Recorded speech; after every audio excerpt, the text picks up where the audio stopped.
sari, in the music of the sitar and the balalaika, and the deep, genuine interest we have in one another.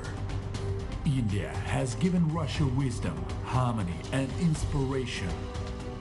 Russia has stood by India in difficult times, providing technology, protection, confidence in the path ahead. What unites us is more than friendship. It is a bond that cannot be broken. Today, we open not just a new chapter in our relationship, but a new era. In a world searching for balance, fairness, and true multipolarity, Russia and India are not simply partners. We are co-authors of a new world order.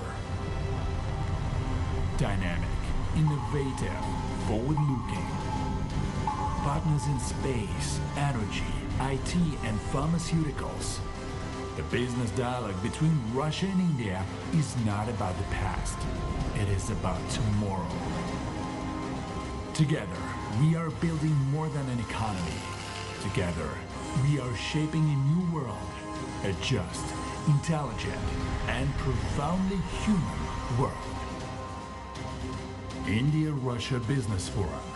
Balanced trade, shared growth.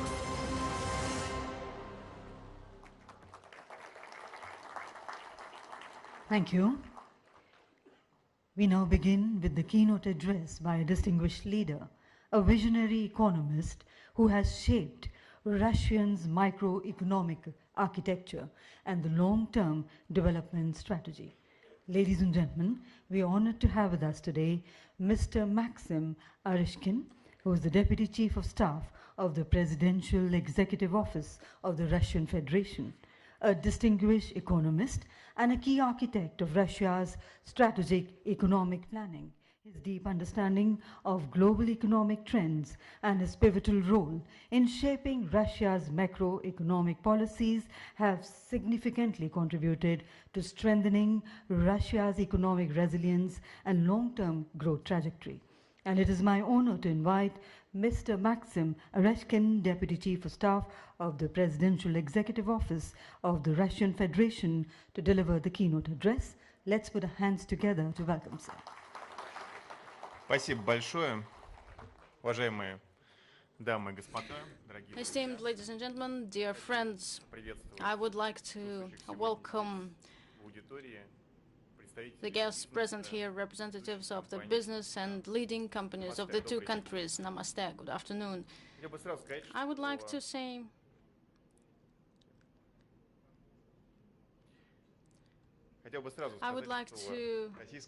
say first that the Russian delegation and the business are here today with a specific purpose.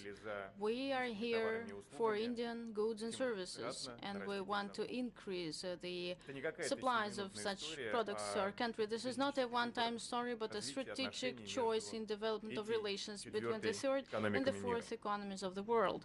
We see what significant results the Indian economy achieved over the recent years, becoming the most quickly growing economy of the world. The figures speak for themselves. Average annual growth of GDP over the recent 5 years is exceeding 8%. Today, India is one of the key drivers of the global economy. If we look at the general picture with the demographic factor, the process of urbanization and the potential for development, India is a leader of global growth for the coming decades. We understand that the current speed of development became possible through targeted policy of the government of India, headed by Prime Minister Narendra Modi. India is a significant player in global trade and is part of the group of the largest international exporters of products and services. India achieved significant, meaningful results in industrial and technological spheres and is, for instance, the leading vaccine generics producer in the world.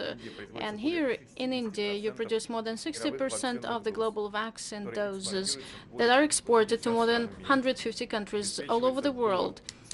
Up to 40% of such markets as the United States in generics are covered by Indian products. Tata Motors managed to successfully recover a non-profitable Jaguar Western car brand. Mahindra and Bajaj are also ensuring the leadership positions of India in the motor vehicles of India. TCS, Fasis, Wipro are global leaders of outsourcing of IT services, servicing the leading banks and companies all over the world.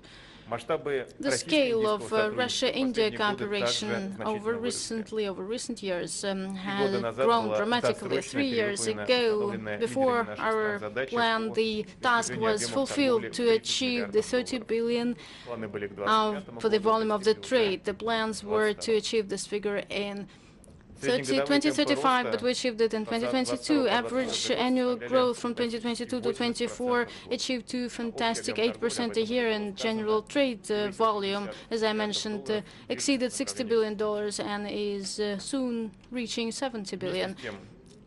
At the same time, we clearly see that the capabilities of India in supplies to Russia are not yet used effectively enough. India is the third economy of the world and Russia is the fourth economy of the world, as I mentioned. And obviously, non-power trade between us is not aligned with the status. And if we look at how the needs are covered, needs of Russia in various products, products we buy from various countries of the world, we see that the role of India in this process, unfortunately, is minimal yet. The share of India in Russian import is not exceeding 2%. In this respect, we think that it is necessary to make an important step in our trade and economic relations to transform the structure of mutual trade streams and make our trade more balanced. And this will allow us not only to ensure meeting the tasks to achieve $100 billion by 2030 in our trade turnover. That's the goal articulated by the leaders of the two countries, but will also contribute to making our trade more balanced. And another important point, to become an additional driver for further deepening of comprehensive cooperation of our countries in technological and trade and commerce areas. Of course, going from 60 billion of the trade turnover up to 100 will go through increase of supplies of Indian goods and services to the Russian market. We see how what I'm talking about now is fully aligned with the initiatives and the policy which is underway in the Indian government under the leadership of Prime Minister Modi, Make in India program, and just recently launched large-scale program of export support. If we speak about the areas where India is strong and where we see much interest of Russia in such supplies, we can highlight 6 key groups. And across these groups, as we think, we will see maximum supplies. What I'm speaking about, goods, consumer goods, first of all. Number 2, food products and agriculture products. Number 3 is drugs, medicines, and everything related to medicine.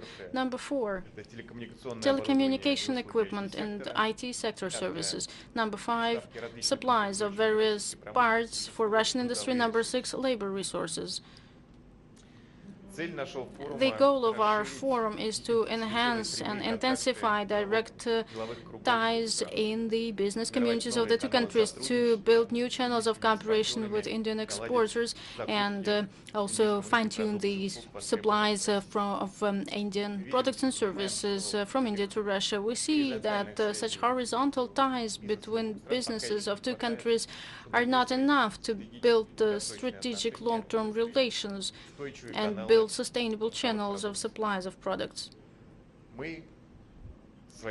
From our side, we are ready to ensure proper conditions for welcoming Indian products and goods in the Russian market, and also to cooperate in building instruments to ease logistics, payments, certification, and other systemic questions that might arise.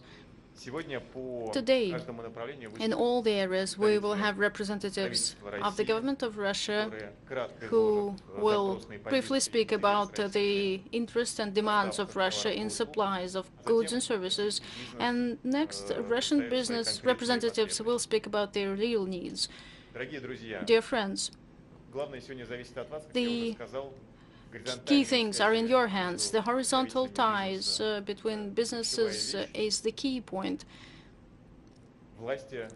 Authorities, governments of the two countries will create conditions so that this trade is underway, but without ties on the level of companies, suppliers, and consumers and buyers, we will not see any trade streams between the two countries. I'm sure that today's forum will be very useful and valuable. The ties will be set and the contacts will develop, and step by step we will go to practical agreements. And I'm sure that after today's forum we will have next events, and I'm sure that the next stage might be arranging in Russia next year a specialized exhibition trade fair of Indian export goods, products and services for the Russian market. We will make the second step so that business ties get stronger every day. I wish all of us successful work. Thank you very much for your attention.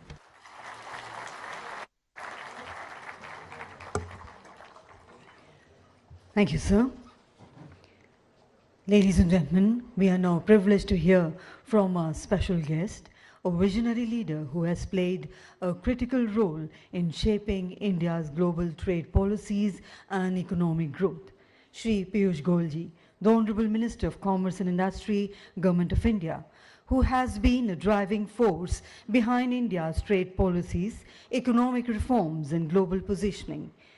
His leadership has played a pivotal role in shaping India's trade landscape, fostering economic resilience and steering the country towards a self-reliant and globally competitive economy. It is my honor to invite Shri Piyush Goyal ji, Honorable Minister of Commerce and Industry, Government of India, to kindly share his vision with us. Thank you very much, Madam. Very good afternoon to all the participants.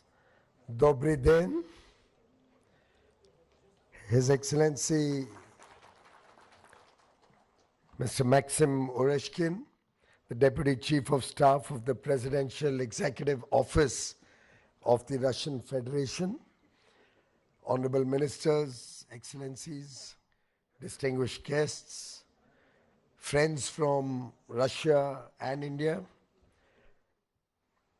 friends from the media, ladies and gentlemen. I join my friend Anant in extending a very warm welcome to you, Excellency, and to all the distinguished guests from Russia and India who have joined us at the India-Russia Business Forum. I really think we needed a larger room because the depth, the breadth, the size, the scale,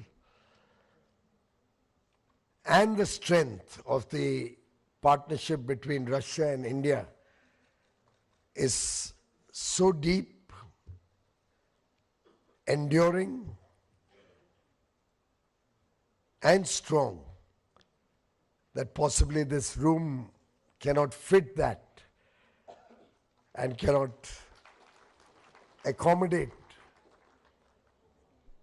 so many people who are interested in further strengthening this relationship in the years ahead.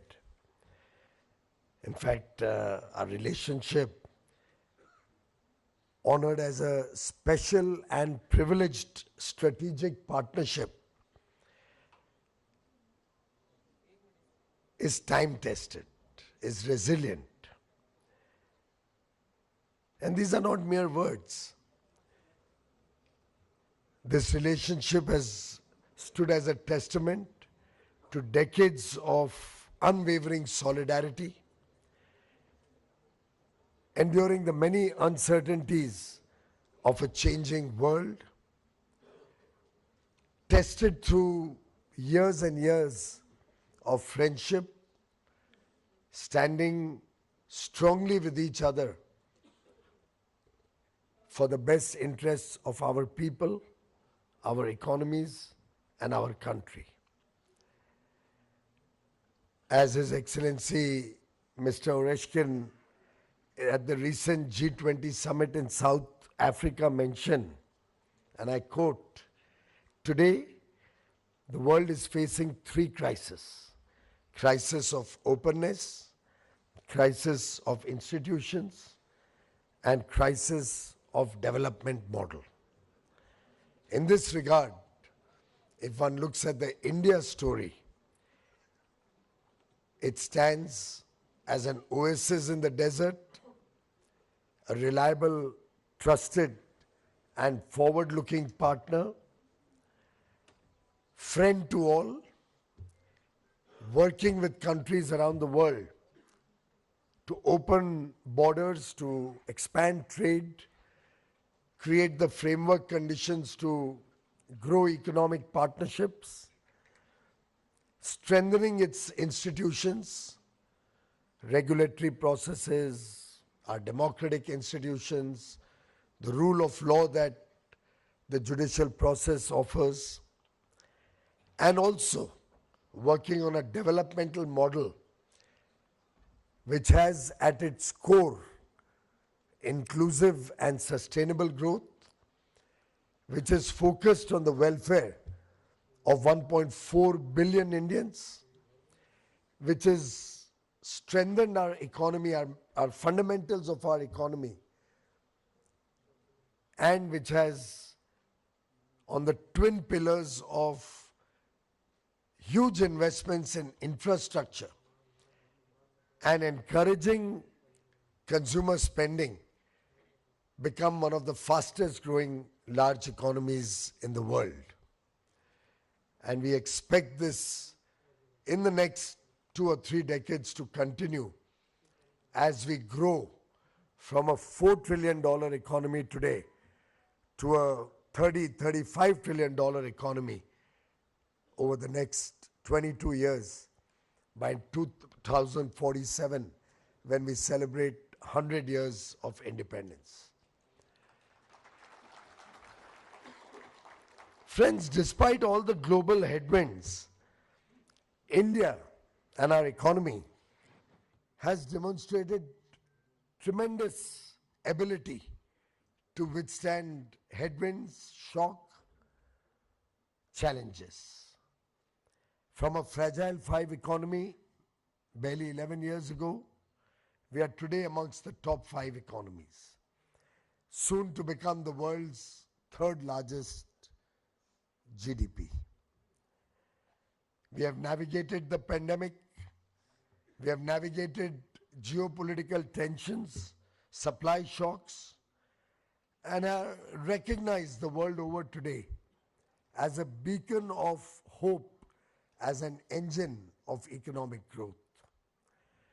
Our inflation is very much under control. In fact, last month it was as low as 0.25% at the consumer price index level. We expect the current year to be around 2.5% in terms of inflation. All estimates of growth, which have kept changing over the last few months, are being proven wrong.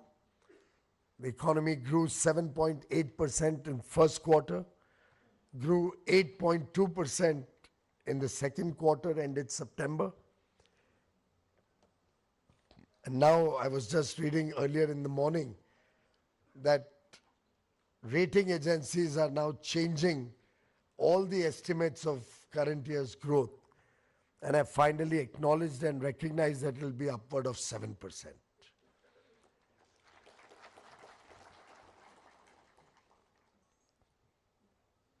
We have, when I talk about macroeconomic stability, strengthening the fundamentals of our economy,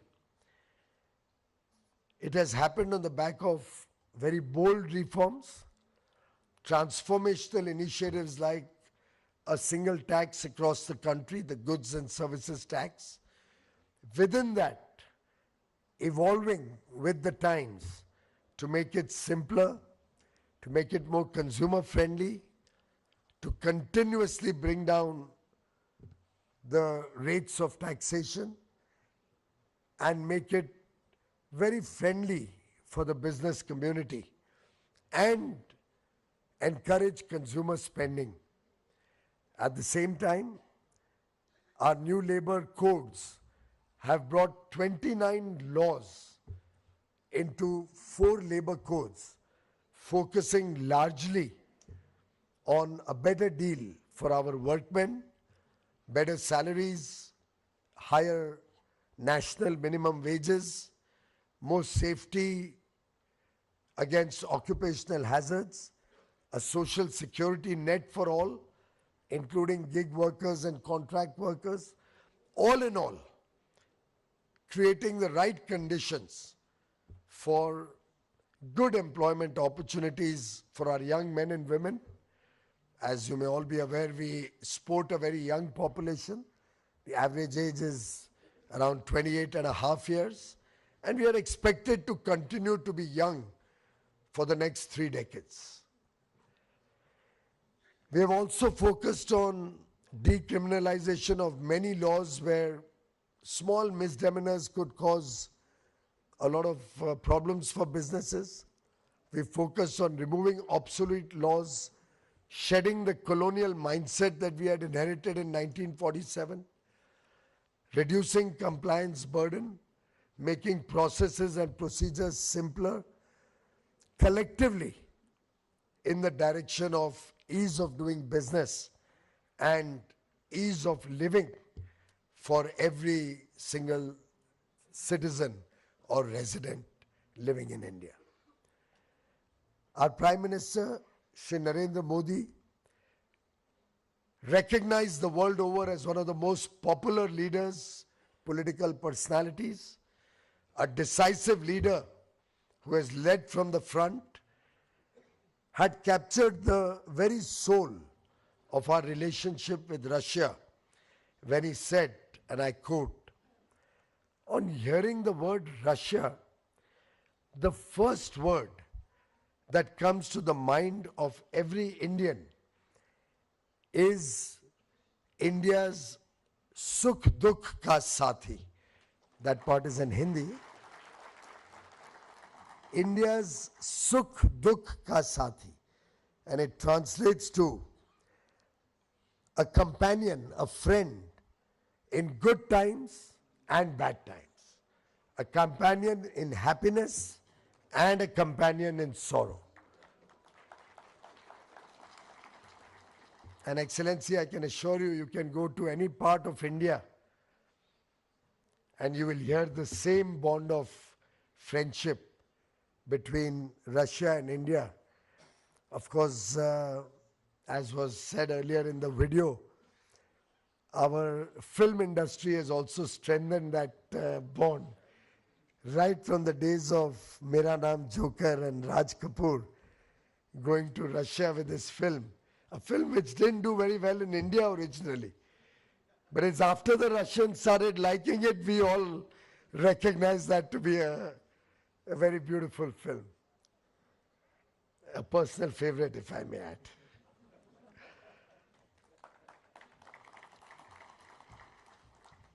And the Prime Minister further went on to say, no matter how low the temperature dips below minus during the Russian winter, the India-Russia friendship will always remain full of warmth. And I think that is what we can see in this room today. Friends, a decade ago, in 2014, during Prime Minister Narendra Modi's first summit meeting with His Excellency President Vladimir Putin, we aimed for a $30 billion bilateral trade, as His Excellency just mentioned, by 2025. We are twice that already. Of course, you very rightly pointed out that it's very skewed and needs to be more balanced. We need to bring more diversity in our trade basket. We need to make it more balanced inter, say, Russia and India. We need to add more variety. And there's so much to offer between both countries. There's so much that we believe we can take from Russia. There's such a large variety of offerings that 1.4 billion Indians from India have to offer to Russia, that the sky is the limit. And I think if we all work together, particularly our business community takes a leap of faith, I am very sure this untapped potential can be explored. The partnership will flourish, will address the trade imbalance in the near future, and we'll work collectively to eliminate, reduce, dilute the trade barriers, if any. We'll work to create the right conditions to open opportunities for business persons on both sides. And therefore, the theme of today's business forum, sell to Russia, and within that, balanced growth, shared growth, I think is extremely opportune, comes at a moment of time when it is very relevant.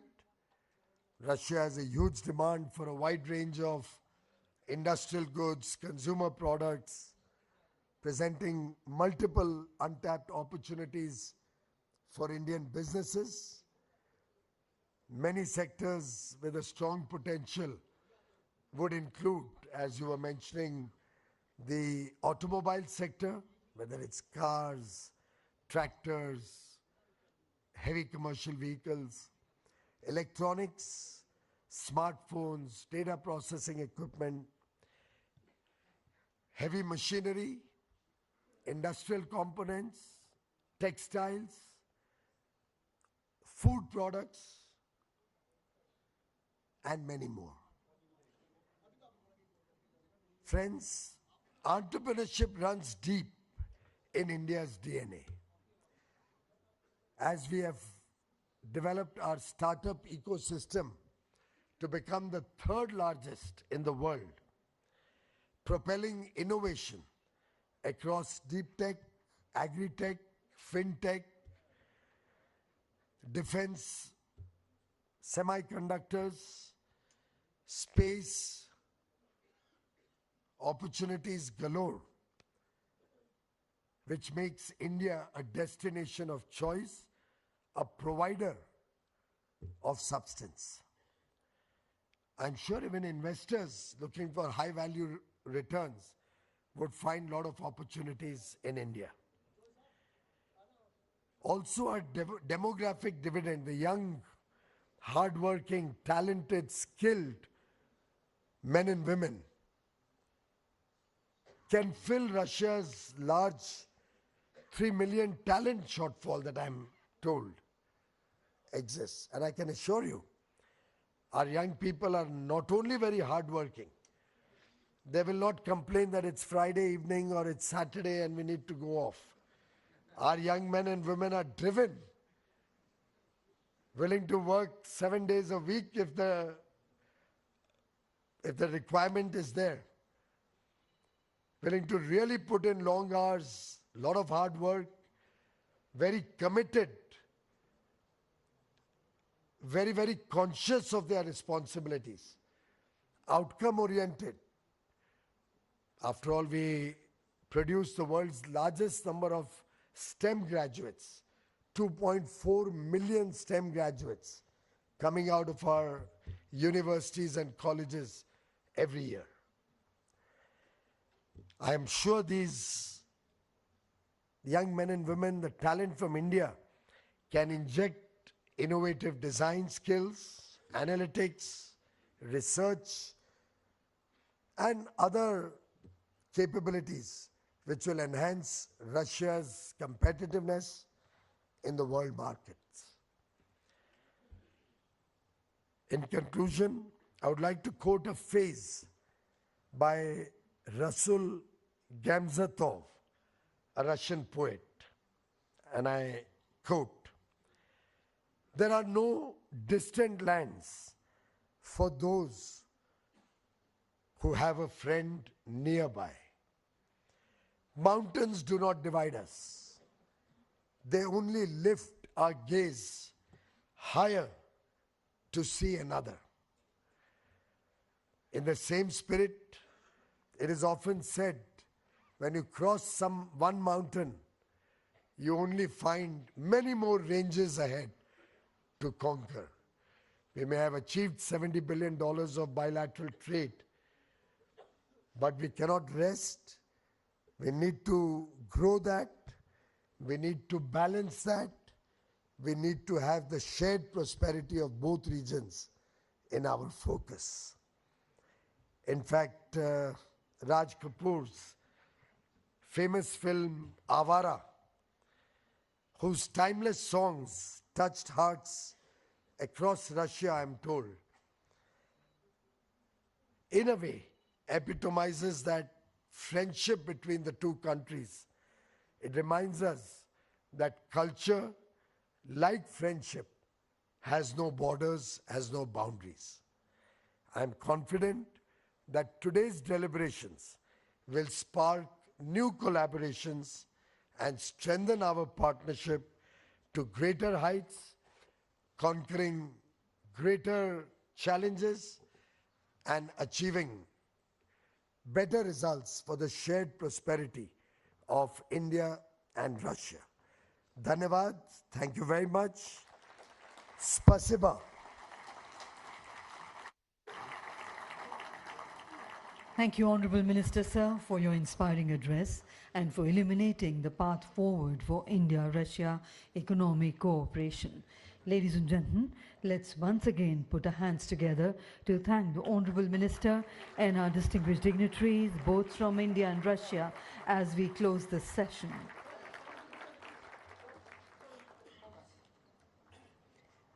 Request for a group photograph.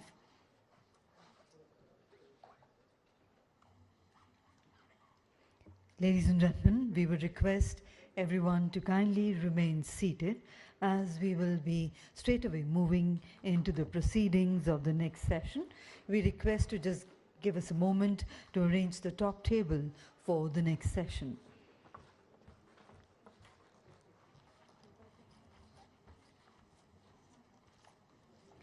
Once again, ladies and gentlemen, requesting everyone to kindly remain seated.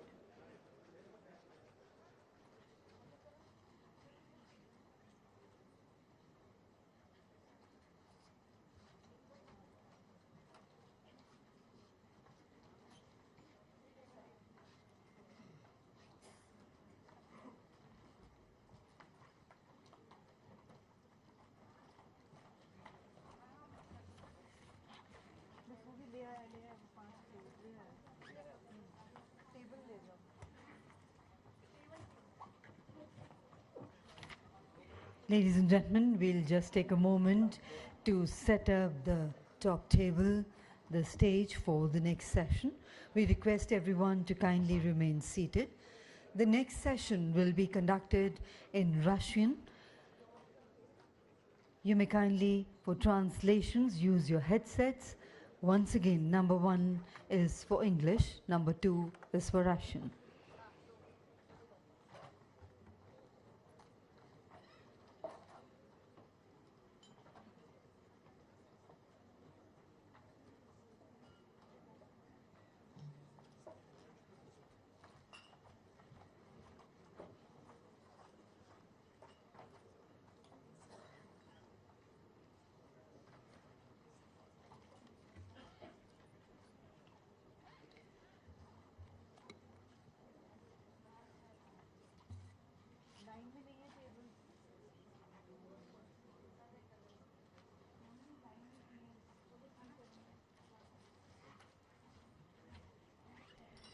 And now, ladies and gentlemen, to carry forward the proceedings of the next session, I hand over to Mr. Eugene Grushko. He will be moderating the next session.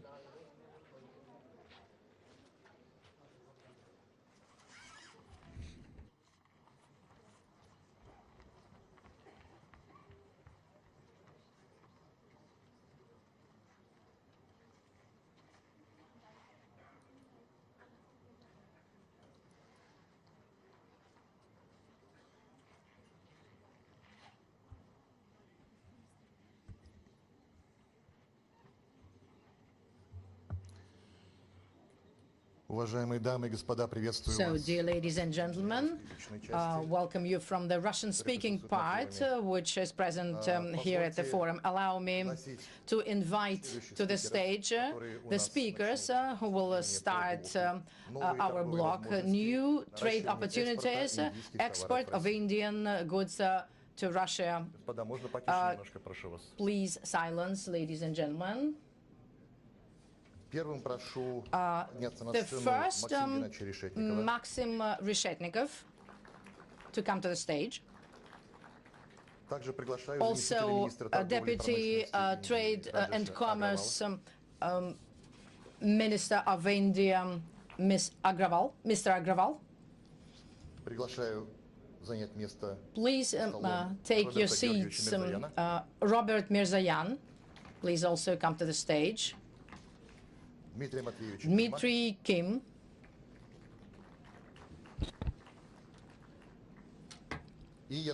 And Yaroslav Stepanyuk.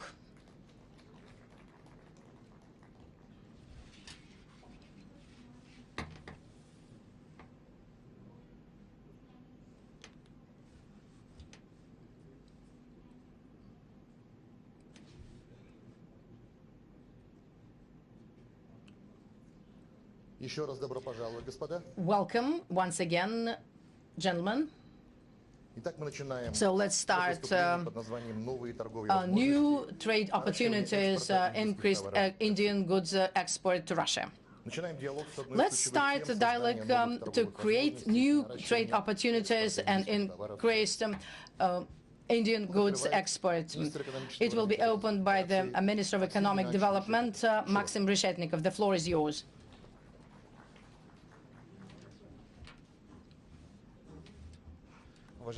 So, dear colleagues, dear friends, namaste ji.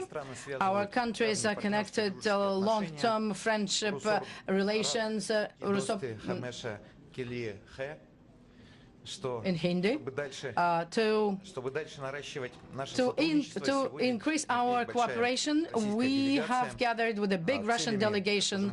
The goal, as Maxim said, is to expand our contacts and strengthen the presence of an Indian business in the Russian market. For this, we have all opportunities, and Russian economy is sustainably growing despite the external challenges. The GDP grew higher than average global, more than 4%. This year we are growing a little bit slowly, but that's the payment for lower inflation, and we can see significant lower inflation in the recent months. And totally the economy will be in the positive in the coming years. The key industries are growing: industry, construction, agriculture. A very important growth driver is consumer activity based on the growth of disposable income. Russian economy now is an economy of opportunities. Large-scale transformations are underway in all spheres. We are developing and expanding bigger and launching a big infrastructure and economy and tourism, export, technology, artificial intelligence and science project, and the state supports them.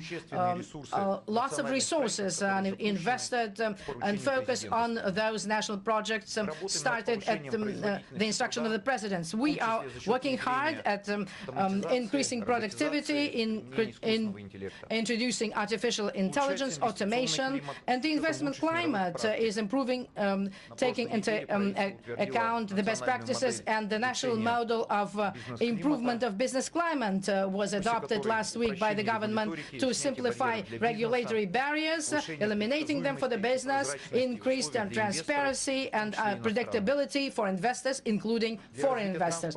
To develop the connectivity of our two countries, we are doing a lot to debottleneck, especially the roads and railway infrastructures, the passway and ports entrances, and the development of connected to the neighboring countries in the framework of the development of international transport corridors. Those are the important factors for Indian business partners who are ready to enter the Russian market to expand their presence. First of all, in trade, last year Russia-India achieved a record trade turnover, and our joint goal now is to diversify and balance the trade. That's the necessary condition to achieve the goals that were set by the two leaders of our countries, $100 billion by 2030. To increase the balanced trade should be done due to the increased import, and my colleagues already mentioned it today, import of pharmaceuticals, chemical products, spare parts, textile, electronics. And I'm sure that the negotiations that started last week on the zone of the free zone between India and Eurasian Economic Council will give us the impetus. With the transport leverage, we have to develop logistics very actively. Regularly supplies go through south-north route, and also the Northern Sea route on the eastern corridor Chennai-Vladivostok should also be employed more actively. Electronic commerce is giving us more opportunities today. Russia is among the first in the world to introduce systemic regulation of platform economy to protect interests of all parties, the platforms, the buyers and the sellers, and ensure the further development of this quickly growing sector of the economy. Over the recent 4 years, sales in Russia through internet grew 4 times, and the share in retail increased up to 15%. The turnover of goods and services through platforms will achieve 5.5% of GDP next year. More than 3 million people work for such platforms, 1 million of sellers. Powerful networks are built, warehouse logistics is also developing. That's why we are offering Indian producers of food goods, food products, home appliances, electronics, shoes and clothes to go to Russian marketplaces. This will allow you direct access to millions of consumers in Russia, but not only in Russia. Our platforms, marketplaces, and colleagues will speak more about that, are actively working in international expansion and are also developing in the neighboring countries. To demonstrate the potential of cooperation, colleagues will give you more details on their activities. We see much potential in development of tourism as well. Russian tourists make more than 50 million trips abroad a year. The market is $38 billion. Less than 1% is India, and of course it is not in line with the potential we have. And despite 15% growth of mutual tourist flow this year, we are 2 times lagging behind, 2 times lower than pre-pandemic indicators. What are the priorities here in this type of work? Simplification, the conditions for journeys, for traveling. Electronic visa is now 120 days, and 30 days of stay is what we offer in Russia. Next step is visa-free group traveling. India is also looking into an agreement we have prepared, and again we want to address the business community of India to work on this point together with us, with Indian colleagues, as soon as possible. We think that this is in the interest of both countries. We successfully use such mechanism with our Chinese friends and with Iran, and over the recent 2 years we attracted using this mechanism more than 1.5 million tourists. Development of air flights. Now we have 15 flights a week between the 2 countries made by Russian airline. Between Russia and China, to compare, we have 220 flights per week. UAE 369 flights every week. 12 international airlines fly to Russia. So we're ready to cooperate and give the permits tickets for flights for Indian Airlines. So we'd also offer to develop this area. In development of tourism, we're adapting our hospitality sector for the demands of Indian travelers. Starting this year in Moscow, we have India-friendly standard introduced. Esteemed colleagues, dear friends, we value trust and interest of India towards Russian economy, and we're always open for cooperation, and we're ready to tackle all tasks and questions emerging together and convert ideas of Indian businesses into real projects in Russia. You are very, very welcome. Esteemed Maxim Gennadievich, thank you very much for your speech. Our next speaker is Deputy Minister of Trade and Industry of India, Mr. Rajesh Agrawal.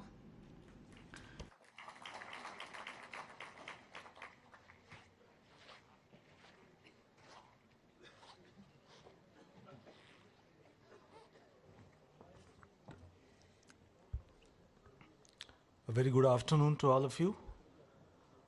His Excellency Mr. Maxim Oreshkin, Deputy Chief of Staff of the Presidential Executive Office of the Russian Federation, Honorable Minister for Commerce and Industry, Sri Piyush Goyal ji, His Honorable Minister for Animal Husbandry and Fishery, who is also in our midst, His Excellency Maxim Reshetnikov, Minister of Economic Development of the Russian Federation, representatives of leaders of Russian industry on the dais, Excellencies, Honorable Ministers, Dorogie, Druzya, dear friends from India and Russia. A very warm welcome to Delhi. You have come to a Delhi winter. It's the best time to be in Delhi, a Delhi winter, but you must be feeling like a Moscow summer.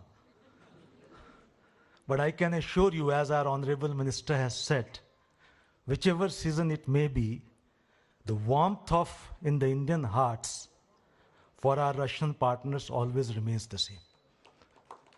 It's always the same.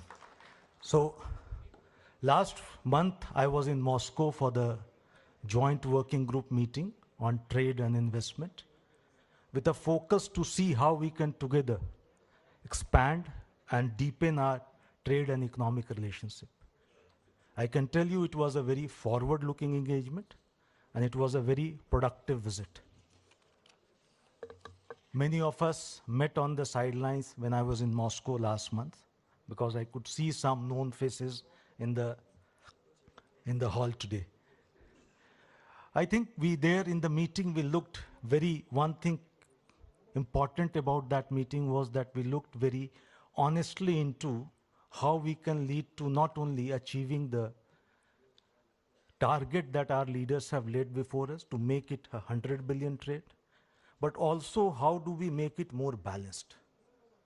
And to make it more balanced, one of the key aspects that we need to address is not that how we trade more of what we are trading today, but we also need to look at how differently we can trade to make it balanced, because we can't have a balanced trade unless the composition of goods that we trade with each other undergoes a change. And that is where we feel India has a lot to offer. There are multiple areas where Indian exports, Indian trade to Russia is missing right now, whether it's automobile, auto components, textile, very limited, leather, pharmaceuticals. We can do a lot than what we are doing right now. We can do a lot on healthcare.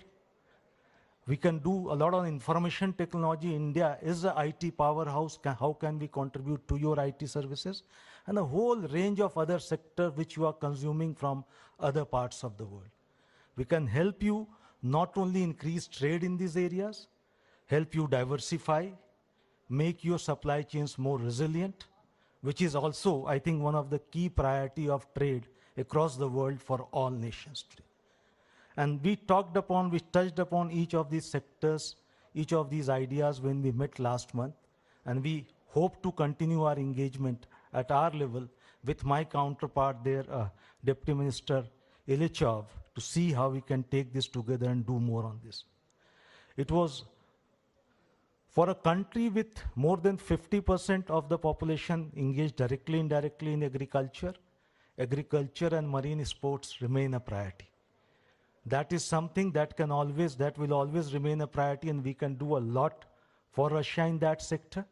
But that will not be able to help us bridge the trade deficit that we are looking at, but will definitely help us create a lot of positive energy in the trade between India and Russia. One thing more that I saw everywhere I went and every meeting that I attended when I was in Russia last month, the message was clear. There is an appetite both within the government and the businesses to do more, to trade more. And there was a feeling that as governments, if we can just make it simpler to trade, if we can make things easier for our businesses, easier for them to comply with our regulations, and quicker to plan and deliver things, trade itself will happen. The businesses are also having a lot of energy, lot of positivity to take this mission forward. So our task in the government is very clear. It is to clear the path. Can we make things easier for our businesses to trade on both sides? This means the regulators need to talk to each other. Regulators need to understand and resolve issues, not create issues, not add issues. Can we change that perspective? We need to see how we get into standards and certifications which match each other, which converge with each other rather than moving on the other side. Can we do something around? Can we have more long-term predictable processes which gives confidence to businesses on both sides? And then can we lay down procedures which are more like a bridge rather than a hurdle? So I think that's the task cut out before the governments. We are, as government, a lot of honorable ministers and deputy ministers are in the hall today, and I think if we actually need to realize this mission, this is what all of us need to do together. And there's already a lot of positive work that is happening in this direction over the last few months. So there's a lot of momentum we need to carry on and take it. The India-Eurasian Economic Union Free Trade Agreement negotiations, which we have started recently. The last week, the first round of these negotiations was started. In August, we did the terms of reference were finalized. I think this is also a step in the right direction, which will open up a new host of opportunities for businesses to trade more with each other, because it will give a long-term predictability into our economic landscape on both sides. Long-term predictability on tariffs and also a pathway to resolve non-tariff barriers so that businesses can take long-term risks, long-term bets on each other's market. However, alongside, as our Honorable Minister pointed out, services is also one area which is an area of strength of India. With a young demography which is going to be there for next 3 decades, there's a lot that we can do together. Today, 55% of our GDP is services. Today, 45% of our exports are services. Today, 50% of GCCs across the world are in India. Can we do more together to see that your deficits in areas and services wherever can India bridge that deficit, help you, empower you also to deliver more in this front to providing that bridge? Because if we can do that together in this quest, I think both sides have agreed to engage more positively to see that can we have a bilateral agreement or bilateral arrangement to spur this relationship in the space of services also, so that we can do more, because this is also where we feel we can bring more value to this bilateral relationship. I think overall, if we look at, there is a lot of positivity in this partnership in last few months. There's a long trust relationship which emanates, I think, more than decades and decades of our relationship, which has got a lot of history, a lot of civilizational history, a lot of our relationship post-independence between Russia and issue. And as our Honorable Prime Minister has put it, as our Minister has put it, I think what we just need to do is to put down and see how we can make things easier for our businesses to do trade with each other. If we can do that, I think we'll not need to do anything more further than that. I think things will get realized, because today, if you talk to businesses in this room also, they have ideas, they have thoughts, they have investments. What they don't have is the trust to take that risk. Take that, if we can give them that trust to take that risk, I think things will start happening.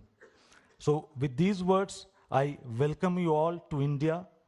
I hope this partnership that we are showing today in this room today, the deliberations that will happen over today and tomorrow, will open up a more matured and a more trust relationship between our businesses, and open up new areas of partnership which will spur both our trade and investments on both sides, and realize our dream not only to reach $100 billion by 2030, but also make it in much more balanced fashion, fashion in which both sides feel a winner at the end of it. So with these words, thank you very much. Thank you all for being here. Thank you. Thank you very much, Mr. Deputy Minister. Now we're giving the floor to representatives of business community. I'm inviting Robert Georgievich Mirzayan, Chief Executive Director, Wildberries and Rus.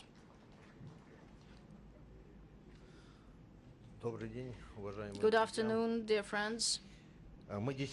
Indeed, we are achieving significant successes in development of digital platforms and sales and e-com. According to some estimations, in 2024 only, the market of e-com in Russia achieved $116 billion. In 2024, we exceeded $52 billion. In Wildberries today is more than 24 million orders per day, 205 logistics centers, and 90,000 delivery points, and 150,000 of ad screens in the country. We're actively investing into development of logistics infrastructure abroad as well. That helps us to ensure quick delivery and the reliable servicing of our clients. In 2026, we plan to open up warehouses in Kazakhstan, Belarus, and that's around 200,000 square meters. In 2026, in Uzbekistan, we plan to launch the construction of a logistics center, 480,000 square meters. We want to create logistics capacities in all our presence countries. These investments play a key role in reducing the time for delivery of goods and the increase of turnover of sellers who are present in our platform. And this creates optimal conditions for quick growth of trade between countries. Also, logistics facilities create new jobs, ensuring good working conditions, attracting students and young people that stimulates local economy. It is important that we are actively implementing innovative solutions in logistics. In our warehouses, we use automated systems that accelerate processing the orders and reduce the human factor. And in the future, in the company, we plan to use drones, autonomous transport vehicles for delivery. That will allow us to increase the speed of delivery of goods and reduce the logistical costs. Now, we are working in 10 countries: Russia, Belarus, Kazakhstan, Armenia, Kyrgyzstan, Georgia, Uzbekistan, China, United Arab Emirates, Tajikistan. Indian market for us is very promising. Now we see that the products from India are in demand among buyers. Russian sellers are actively buying Indian goods, offering them in our platform. To promote such goods, we launched a window called Made in India. We expect that the sales volume of Indian products this year will total to $135 million. Now we are looking into approaches to export models, including B2B for Russian producers, for Indian parts and components, and importing goods from countries of our presence to India. We understand the complexity of export procedures. We know the problem of the costs and logistics, but we believe that with support of the state and with use of flexible digital mechanisms, we will be able to achieve new level of mutually beneficial trade between our countries.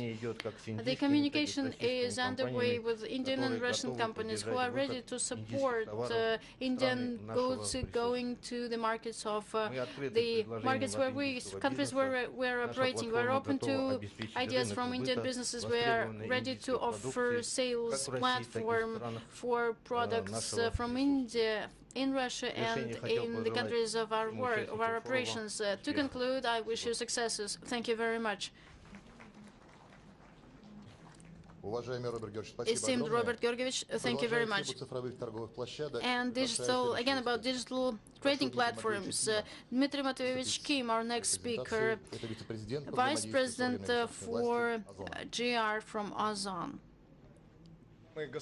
Esteemed ladies and gentlemen, potential business partners, I'm sure future friends, I'm happy to welcome all of you at this magnificent forum. Let me introduce Ozon company to you. This is one of the leading Russian marketplaces, and electronic commerce in Russia has very high level of development.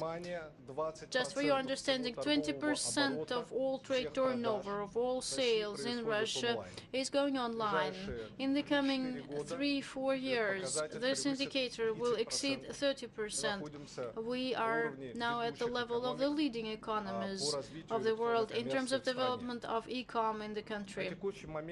As of now, 82% of the audience of Russian internet are visitors of our app, and every month more than 63 million buyers make purchases in our marketplace. In average, the amount of such purchases is more than 34 per year. And this became possible because the ordered product from our platform will come to you in average in 3 days from the moment of ordering it. Through developed logistics infrastructure, and we built more than 4 million warehouse capacities across the country. We are operating more than 75,000 points of delivery points, and the popularity of goods in our platform is growing all the time. It is important to mention that we are an open digital platform, so the goods that are sold in our country belong to our partners selling. So we have more than 400 million trade units represented, and the goods bought and purchased by our sellers to further sell and produced in the territory of India cover more than 1 million of trade units. And year-on-year growth was 46%. So the demand for Indian goods among our consumers is rather high. So we invite Indian companies to further cooperate because we can see high potential, and we are ready to become the digital platform that would provide accelerated development of our trade turnover. Thank you very much. Thank you very much, Denis. So, Yaroslav Stepanuk is to conclude, Commercial Director, Fansan Tourist Operator.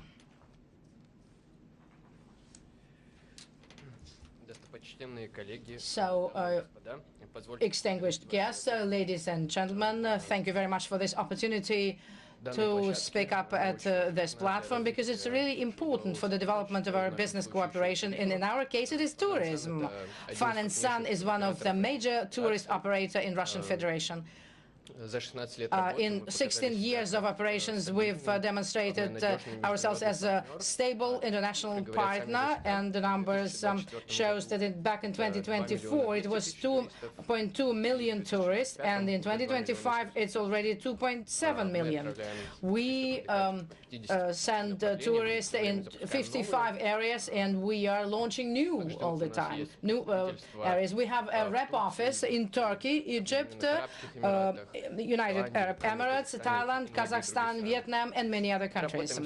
We work with a full spectrum of services, insurance, tickets, airfare, hotels, and clock-round service. We are a reliable tour operator, which is proved by a huge volume of insurance, 6.4 billion rubles, and guarantees, the biggest fund of personal liability, which is 2 billion rubles among all operators. The interest of Russians to India is very high, and because India is among top 10 destinations for Russian tourists. And for us, it's a unique combination of Asian civilization and beautiful beaches of Goa. For us, this project is a long-term cooperation. Russia is becoming one of the most growing destination for Indian tourists. Moscow, in the first half of 2025, is one of the leading cities of destinations, and the Indian guests are number 2 among foreign tourists to Russia and Moscow. And our tourist product combines all cultural centers of Moscow and St. Petersburg, and also Golden Circle route and the Russian North, Kamchatka, Tatarstan, and Baikal routes.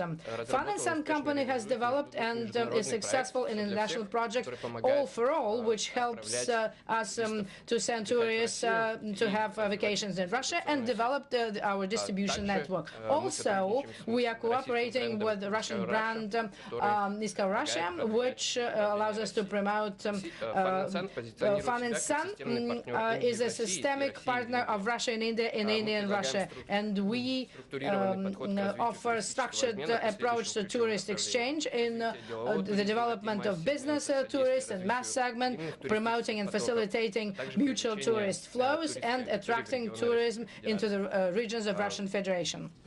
Our key offers are launching direct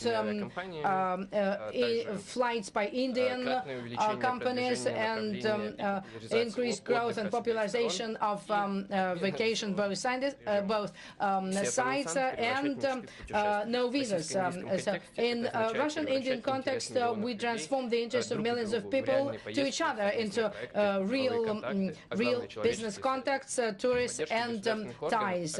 With the support of the authorities of both countries and business involvement, we can increase our mutual tourist flow to make it sustainable growth of driver of economic growth, and Fun and Sun is ready to become the leader of the process. Thank you. Thank you very much. Ladies and gentlemen, our block is finished. Let's do the joint photo. You're welcome.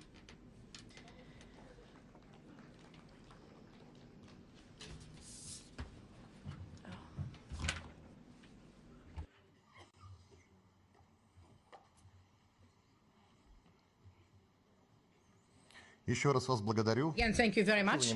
So please take your seats in the room. Thank you.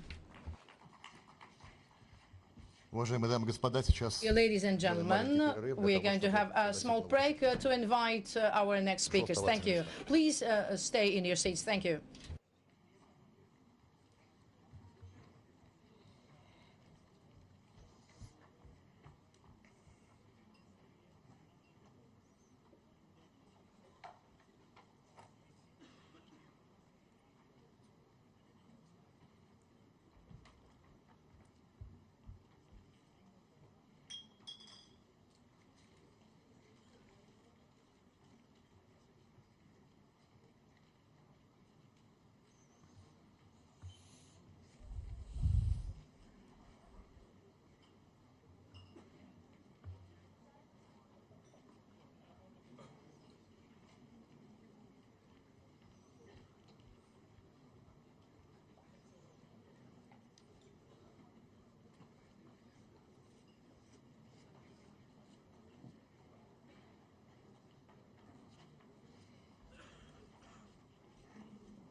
Уважаемые дамы и господа, мы продолжим.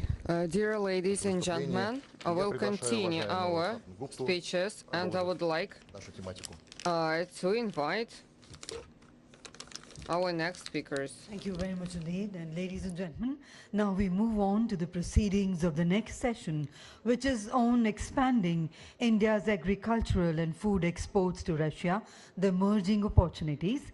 And I have the privilege of welcoming on stage Ms. Oksana Lut, Honorable Minister of Agriculture of the Russian Federation. And let's put our hands together to welcome on stage Mr. Rajiv Ranjan Singh, Honorable Minister of Fisheries, Animal Husbandry and Dairying, Government of India. We also invite eminent Russian speakers, Mr. Dhananjay Bhagat Keshav, General Director, Atlantis. We welcome Mr. Olga Daiva, Marketing Director of Vichy Rus LLC.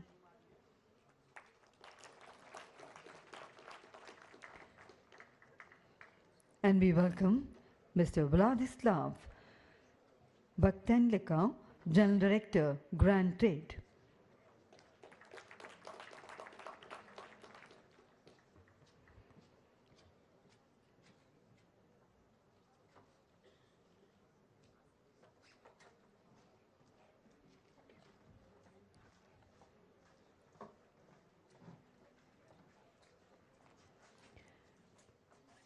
A warm welcome to the next session, which turns our focus to a vital dialogue on strengthening India's agri-food footprint in Russia, unveiling the fresh avenues for trade collaboration and global impact.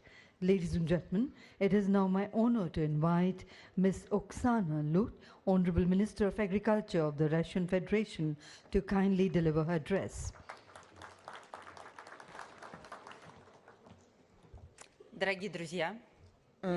Dear friends, I'm very happy to welcome everyone. In the first place, I would like to thank India for a very warm welcome. Every time that I come to India, we meet your hospitality, and when you're leaving, you have only positive emotions, and I hope that will be the case always. And to continue the speeches by Mr. Oreshnikov and Reshetnik, as for our opportunities in terms of sales over and our cooperation, I represent the agricultural sector. And today, in our industry, I would like to say we have some peculiarities.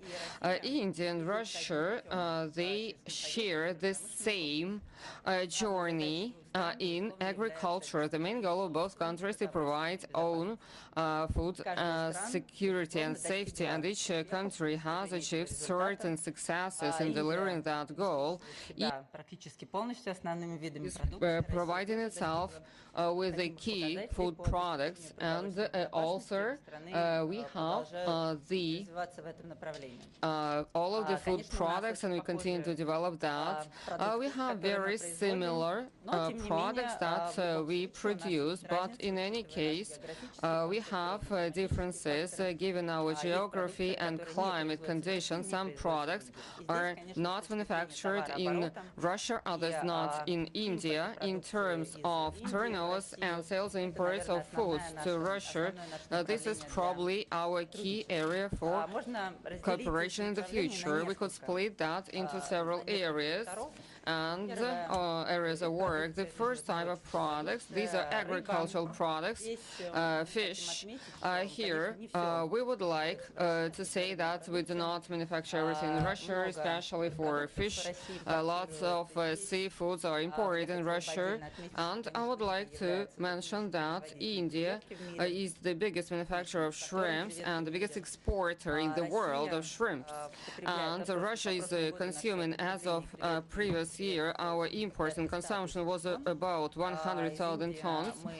From India, 20,000 tons were imported to Russia. Of course, we have huge potential for growth and the cooperation within the seafood, and also there is a growing demand for such products, for such foods, and also part of our delegation is the biggest importer of shrimps, and they will speak about our plans around this type of products. And we have done a lot of work to open the Indian companies who deal with the fish products. 115 were open, 65 for shrimp, and the volume of products to be supplied is 700,000 tons. So here we will check our consumption potential, but still we are open to that.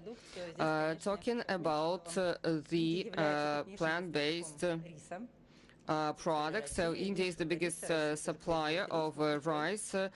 This is a niche type rice, and India has been supplying basmati rice, is our reliable partner. Here we increase in consumption as well for this type of food.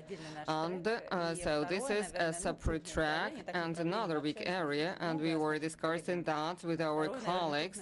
And probably another type of products are the tropical foods. About 4 million tons annually are imported to Russia, those of fruits and products. For now, the share of India is small, and here we have discussed today with the Minister of Agriculture of India the opportunities of increasing the supplies of fruits and other plants to Russia, and also we should see how we are going to move in terms of phytoquarantine. And also in terms of commercial terms, in our delegations we also have the biggest importer of fruits and vegetables, and also we have checked our opportunities.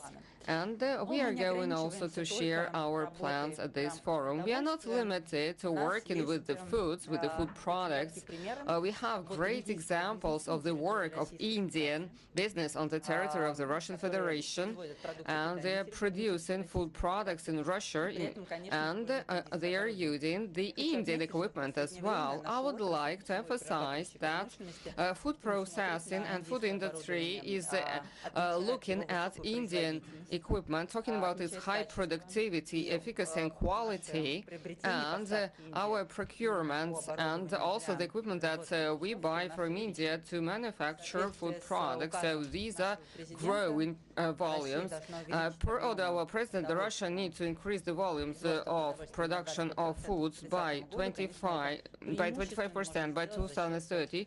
It can be done by the food processing industry. We could look at cooperation with our Indian partners in terms of equipment, and we hope that we're going to actively develop that. We also have scientific development areas and tracks. Today with the colleagues, we also discussed the possibility of creation of joint products for selection, and we could also develop the hybrid species and do selection in also in animal farming, and also the soils. This is a very important topic. Some countries, and all of the countries, are facing that, and we could improve the fertility with the help of mineral, organic, biological fertilizers to preserve our key production means, soil. And also we could also consider selection and agricultural animal farming projects, and also meet volume productions. And another topic which is important for any industry, this is our teacher, our future children education. We have joint programs for education and training of our children. For higher education institutions, universities, we have that joint projects, agronomic projects, which we jointly have, and also we need to pay special attention to master degree and also to PhD and postgraduate studies, so that we share the pool of scientists for further developments to provide for our food security in the future. And I would like to once again emphasize, thanks to our friendship, the friendship between India, our industrial, agricultural sectors, thanks to the friendship between our leaders, Mr. Modi and Mr. Putin, we are going to develop our agricultural cooperation, and citizens of both countries will always have very tasty and high-quality food. Thank you very much. Thank you, Honorable Minister, for your thoughtful and forward-looking remarks. Ladies and gentlemen, we now move to an important address from a distinguished leader who's guiding India's transformative initiatives in the fisheries, animal husbandry, and the dairy sectors, areas that are central to livelihoods and rural development and the national food security. May I now invite Shri Rajiv Ranjan Singh Ji, the Honorable Minister of Ministry of Fisheries, Animal Husbandry and Dairying, Government of India, to kindly share his remarks with the August House. Let's put our hands together to welcome sir.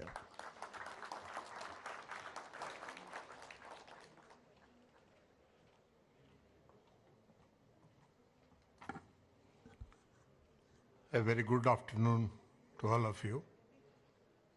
I extend my warm greetings to Honorable Minister of Agriculture, Russian Federation, Madam Oksana Lutji, Honorable Minister for Commerce and Industry, Shri Piyush Goyal ji, distinguished representatives of the Russian Federation, Excellencies, business delegates, friends and colleagues. This business forum offers an important platform to highlight sectoral opportunity, exchange perspectives, and reinforce our shared commitment to balance, sustainable, and mutually beneficial trade between India and Russia. India's fishery sector is a vital pillar of our coastal economy, supporting nutrition, livelihoods, and employment for millions across 9 coastal states and 4 union territories, strengthened by a coastal line of over 11,000 kilometers and a vast exclusive economic zone.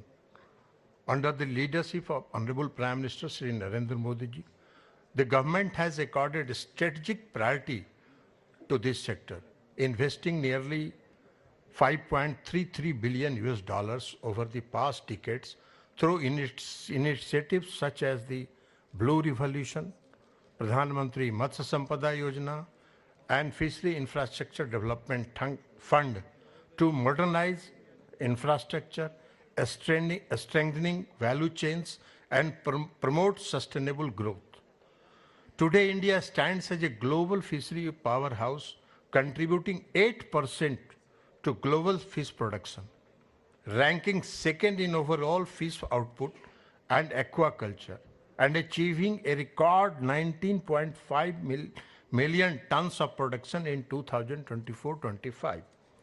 To support this growth, India maintains high standards of food safety, robust traceability systems, and transparent science-based protocols to meet the stringent requirements of international markets and uphold global consumer confidence. India's seafood export has shown remarkable dynamism, with export volumes rising 60% and export value increasing 88% over the past decades, reaching more than 130 destinations worldwide. In this context, Russia is an increasingly important partner. While Russia exported marine products worth US $3.5 billion in 2021. India's export were USD 135 million, highlighted the considerable scope to expand our market presence. I take this opportunity to sincerely thank the Russian authorities for their constructive cooperation and continued confidence in India's seafood safety and quality systems. The approval of 128 Indian seafood processing units for export to Russia reflects this trust, and we look forward to continue engagements for approving the remaining 32 units and lifting temporary suspensions on fishery establishment to further extend trade flows. Enhanced access to the Russian market, particularly for aquaculture products such as shrimp, will directly benefit India's 30 million fisheries-linked livelihoods by generating employment, strengthening processing networks, and supporting foreign exchange earnings. At a time when our exporters face tariff-related challenges in certain other markets, expanded opportunity in Russia will help diversify destination and ensure sustained, stable growth for the seafood sector. Looking ahead, there is a significant potential for deeper India-Russia cooperation in fisheries and aquaculture, including cold water aquaculture, trout farming, hatchery technologies, aquatic health management, sustainable fisheries, governance, biodiversity conservation, and coordinated action against IUU fishing. Existing mechanisms such as IRGC, TEC India, Russia Intergovernmental Commission for Trade, Economic, Scientific, Technological, and Cultural Cooperation, and the India-Russian Working Group on Agriculture Cooperation provide a strong institutional foundation to advance this collaboration. And India remains committed to meeting Russia's highest standards on safety, quality, and compliance.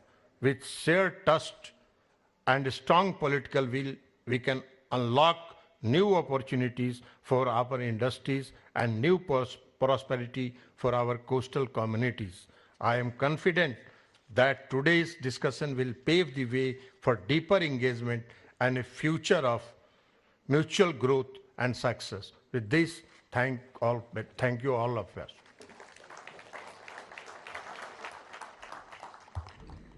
Thank you very much, sir, for your insightful and the encouraging remarks. Ladies and gentlemen, we now proceed to hear perspectives from distinguished representatives of the Russian business community, whose insights will further enrich our understanding of the emerging opportunities for the bilateral collaboration. We first invite Mr. Dhananjay Bhagat Keshav, General Director of Atlantis, to kindly share his comments.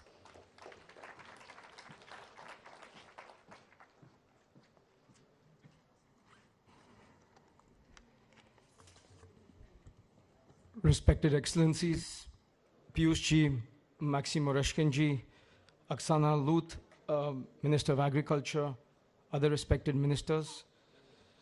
Простите, пожалуйста, если будет Sorry for some mistakes in my Russian. I will do my best for 100%, and some mistakes, if there or some accents is there, I'd like to apologize up front. Dear ladies and gentlemen, dear colleagues, dear partners, first and foremost, I'd like to thank India, and I'd like to express my sincere gratitude for a wonderful organization, for hospitality, and for the participation in this forum. Your efforts and your professionalism created a wonderful atmosphere for the exchange of opinions, for setting up new links, and for the discussion of important issues.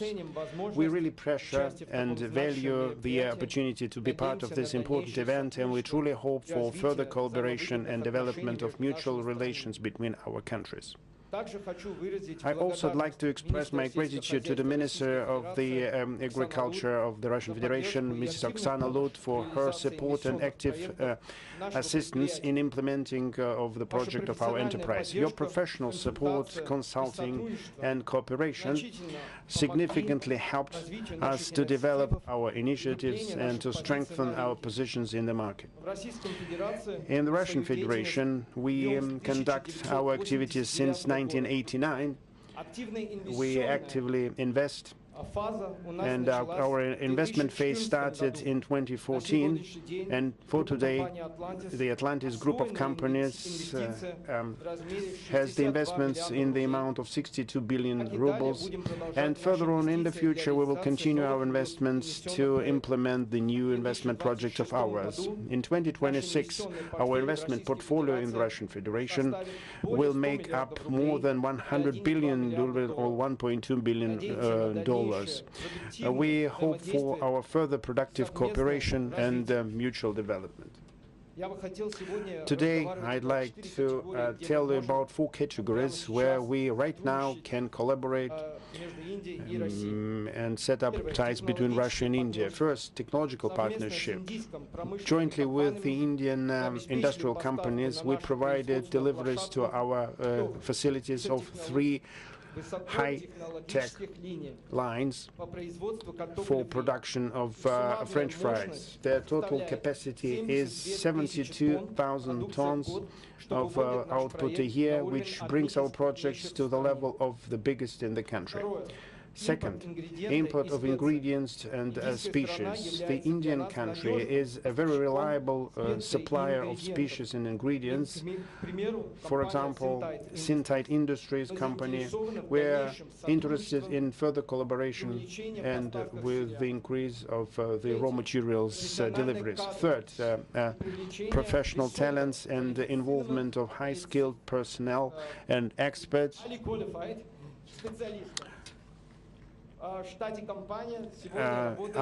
In our company we employ around 4,000 employees. 230 experts of them come from India, who show very high qualification and enjoy unique technological expertise. Their experience helps us to speed up the starting and launching of production facilities and implement the global standard of standardization. In our plans for 2026 we are ready to involve around 800 experts from India. Fourth point, cooperation in the area of seafood deliveries. Initially we imported that, and we're extremely interested in further development of mutual collaboration in the area of seafood deliveries from India. In particular, these are processed shrimps, and we really pressure the high quality and diversity of Indian products and its competitiveness in the global market. Our company is interested in setting up long-term partnerships based on trust and mutual benefits in order to provide stable deliveries of fresh and high-quality seafoods. We're sure that our joint efforts will allow to significantly expand our opportunities and strengthen our trade and economic cooperation. Thank you for your attention and for this opportunity to discuss the prospects of our collaboration and strengthening imports. I'm sure that our joint efforts and joint participation in the forum will bring us benefits for our businesses and will become a fundamental prerequisite for further collaboration. Thank you very much for your attention. Thank you for your remarks. And we now request Ms. Olga Daiva, Marketing Director of Vichy Rus LLC, to kindly offer her insights.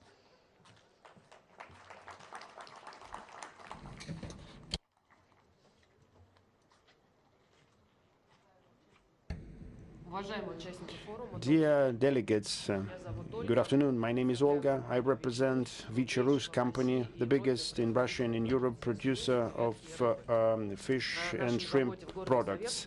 We have a facility in Soviet Kaliningrad region, and on the annual basis we produce 88,000 tons, around 1.4 SKUs. We are one of the top delivery companies of shrimps, and we develop the brand Vichy #1 among seafood brands in the Russian Federation. And I'd like to briefly share with you the developments in the shrimp market and prawn market in the Russian Federation and what kind of prospects we see to strengthen our relations with distinguished partners from India. According to the customs statistics, in 2024, the import of shrimps to Russia grew by 30% versus 2021.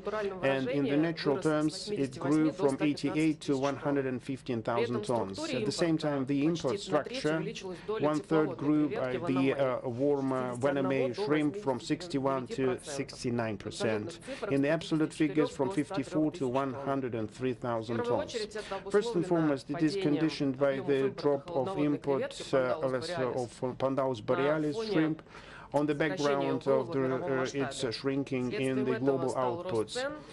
As a result, the prices grew and the affordability dropped for the Russian consumers. Vaname shrimp, on the contrary, demonstrates annual growth, and in the recent 3 years have become the most popular and affordable type of shrimp in Russia. For now, India is the biggest supplier of headless and shelled shrimp, holding the leading positions in this commodity group. The import of such product from India in 2024 amounted to 23,000 tons, which is 35% higher than in 2021. We should also stress that more than 50% of the whole volume of imports is non-shelled Vaname shrimp with heads for further boiling, and the biggest supplier of this type of shrimp is Ecuador.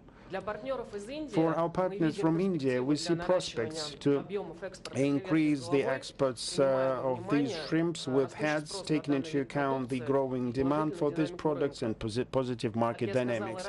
As already mentioned previously, Vichy is the biggest company in Russia for processing and packaging of shrimps, and our mission is to provide high-quality products on the market on a fair price. One of our strategic tasks of ours is to stimulate fish products and seafood consumption in Russia as a very precious protein source. We work with different opinion leaders from different generations. We invest in advertising companies to promote this. The main important factors of ours are continuous work on the development of our range according to the demands and needs and market trends. And on the forefront, we always put and we always have the quality of our products. It all makes our product really demanded, and on our estimates, shrimp sales in Russian retails grow annually more than 10%, and this is our great contribution. In HoReCa, the growth is around 12% year on year. We believe that our joint work with our Indian partners to develop our product range and providing proper quality across the whole cold line from the pond to the shelf or to the warehouse will help us to develop the Vaname shrimp market together and grow the share of shrimp in the diet of the Russian consumers, which will result in the growth of goods turnover between our countries. In conclusion, I'd like to add that we are ready to strengthen our partnerships and new contracts with Indian producers, and we're open for new proposals. Thank you very much. Thank you, ma'am, for your remarks. And finally, may we welcome Mr. Vladislav Bakhtinka, General Director of Grand Trade, to share his views. Dear ladies and gentlemen, first of all, I'd like to thank you for this great opportunity to be part of this significant forum. As already mentioned, Russia in the recent years achieved significant results in providing its own food security. Our agriculture covers the main needs of the country. We completely provide ourselves with grain, meat, and other types of products. Despite the achieved results in providing food security, still we have some some objective factors related to climate and seasonality of Russian production process. In a number of categories, from exotic fruit species and some vegetables and deep-fried frozen products, it's not possible to provide year-round shelf availability due to internal production. And this is a normal situation.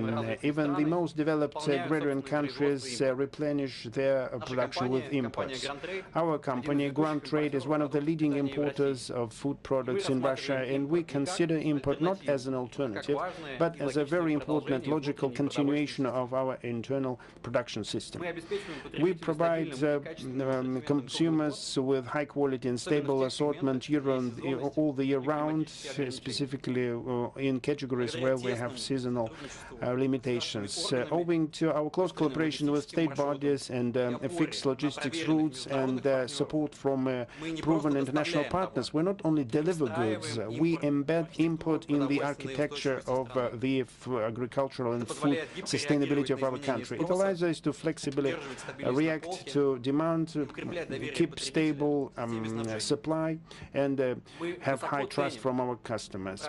We pressure the proactive role of the state in balancing the market, and we really want in the future to continue this systematic work, specifically for the perishable goods.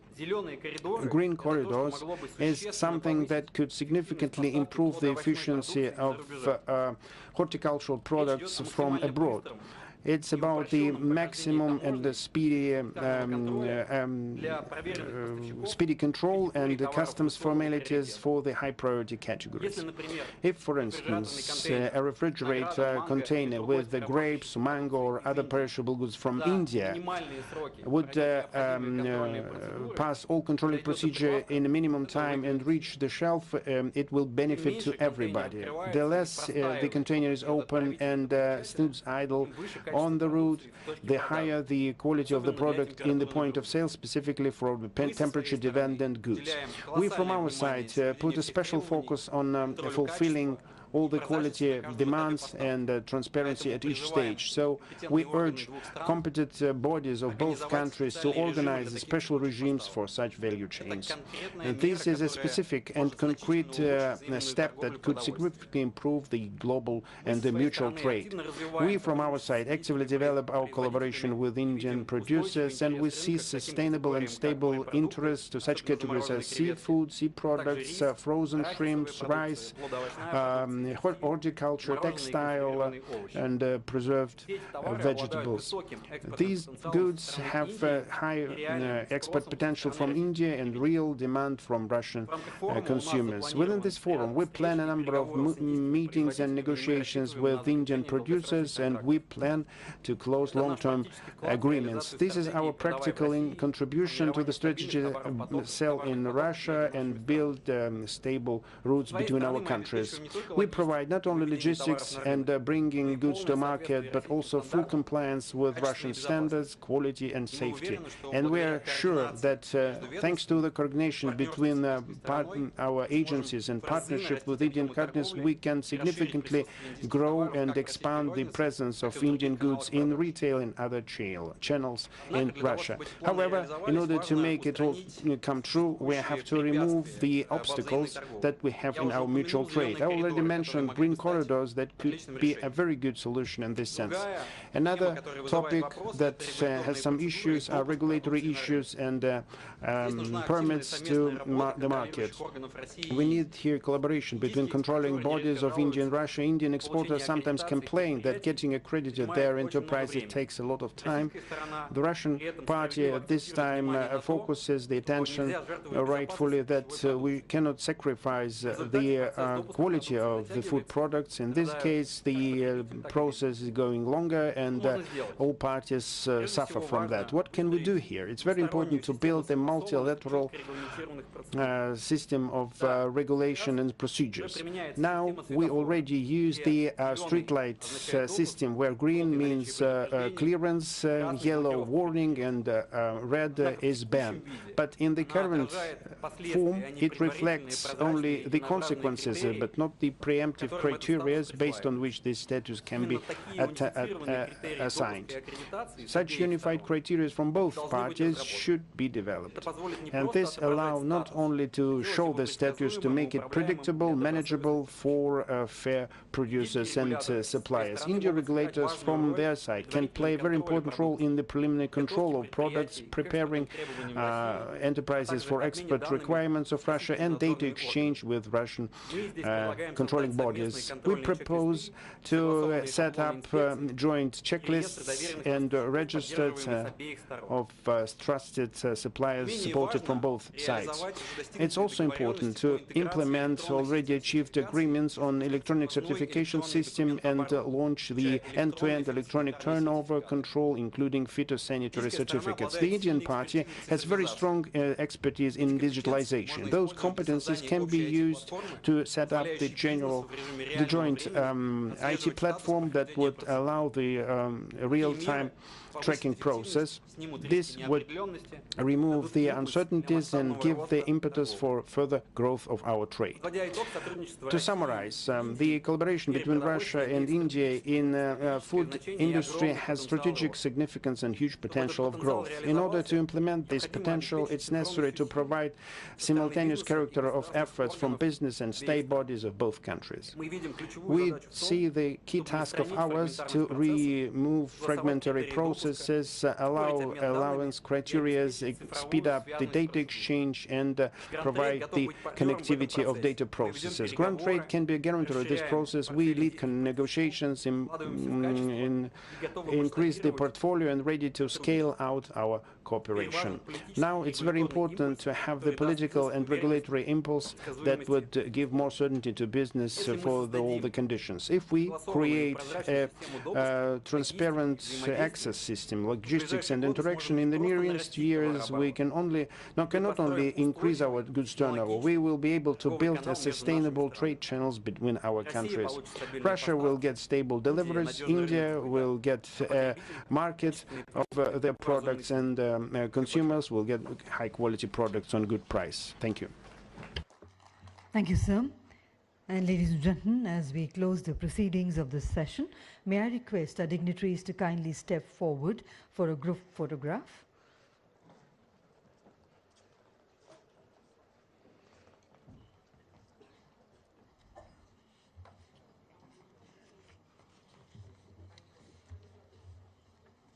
Thank you very much indeed to honorable ministers and distinguished dignitaries for gracing this occasion. Thank you, sir. Thank you, ma'am. And ladies and gentlemen, kindly remain seated as we straightaway move into the proceedings of the next session, which is on Indian-Russian cooperation in pharmaceuticals and healthcare. Just give us a moment to arrange the top table for the next session.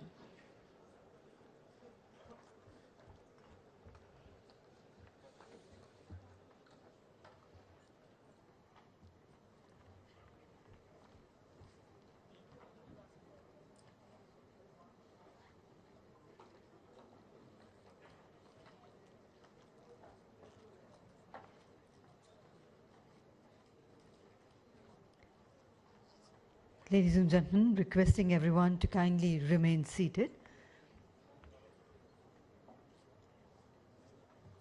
In few seconds from now, we will go ahead with the proceedings. And now, ladies and gentlemen, to carry forward the proceedings of the next session, may I hand over to Mr. Eugene Grushko once again.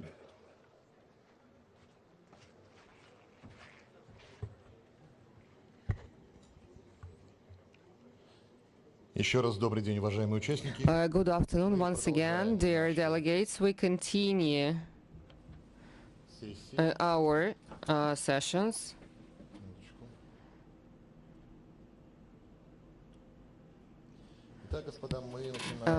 Ladies and gentlemen, we start a session dedicated to healthcare. I would like to invite our speakers to the tables, Mr. Mikhail Murashko.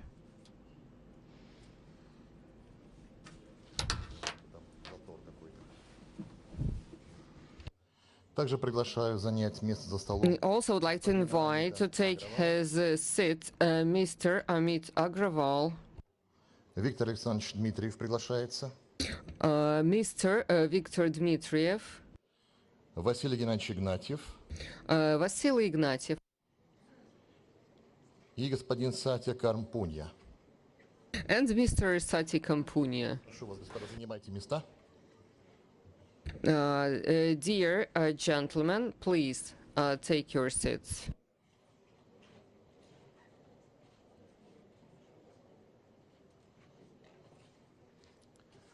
Итак, мы начинаем следующий. So we start the next session, and the Russian-Indian cooperation in pharmaceutical and healthcare industry. I would like to invite to open the dialogue the Minister of Healthcare of the Russian Federation, Mr. Mikhail Murashko.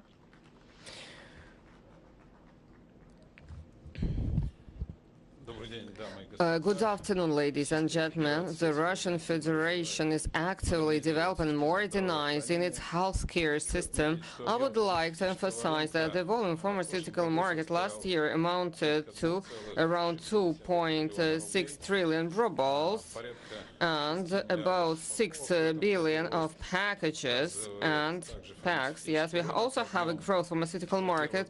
The volume in the first 6 months is 1.5 trillion rubles. And I would like to mention that cooperation between Russia and India in pharmaceutical is a privileged one.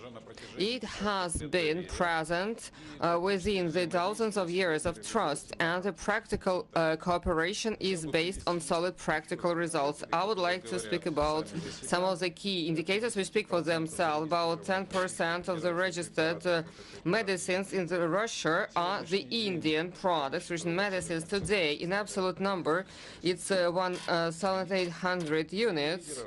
SKUs. Among the leaders present on the Russian market are such companies as Sun Pharmaceuticals, Dr. Reddy's Hetero Labs, and also I would like to say that among the international medicines in the Russian Federation, there are about 30% of the total of the Russian market. The Indian drugs amount to about 16%, and with the high share of APIs deliveries from India to Russia. It's about 1.3 million kilograms of Russian active pharmaceuticals ingredients amount to around 23% of total imports. And today we have room for development and growth, that is for sure. And also we manage the price, and also we manage the healthcare services. It brings the new opportunities. Each citizen of the Russian Federation has a policy of obligatory medical insurance and access to free medical services, to free health care. And also, as for the Russian citizens, also we see the increase in medical tourists, and also the financial funds which come from international medical tourism in Russia is plus 25%. And there is a huge growth for treatment of severe disease, cancer, patient, cardiological, ophthalmological diseases, profile patient treatment in Russia. We see a growing number of presence of medical devices in Russia, growing presence, and also it is applicable to cardiological expendables, and 283 medical devices from India, produced in India, and also there is a growth in production of medicines, medical devices in Russia. And another area that we also welcome, when the Russian pharmaceutical companies together jointly with the Indian Indian companies are creating, establishing cooperation and joint companies to promote their products on other markets, given the production facilities and capacities of India, and using the Russian know-how. And our healthcare ministry of the Russian Federation, the healthcare ministry of India, tomorrow will sign an agreement. We have the memorandum on quality control of medicines, on exchange of data, on pharmacopoeia, and also reference samples. So we have the regular base for that. I welcome you to cooperate with us. Thank you very much. Thank you very much, Mr. Mikhail. I would like to invite the Secretary of the Department of Pharmaceutical of the Government of India, Mr. Amit Agrawal.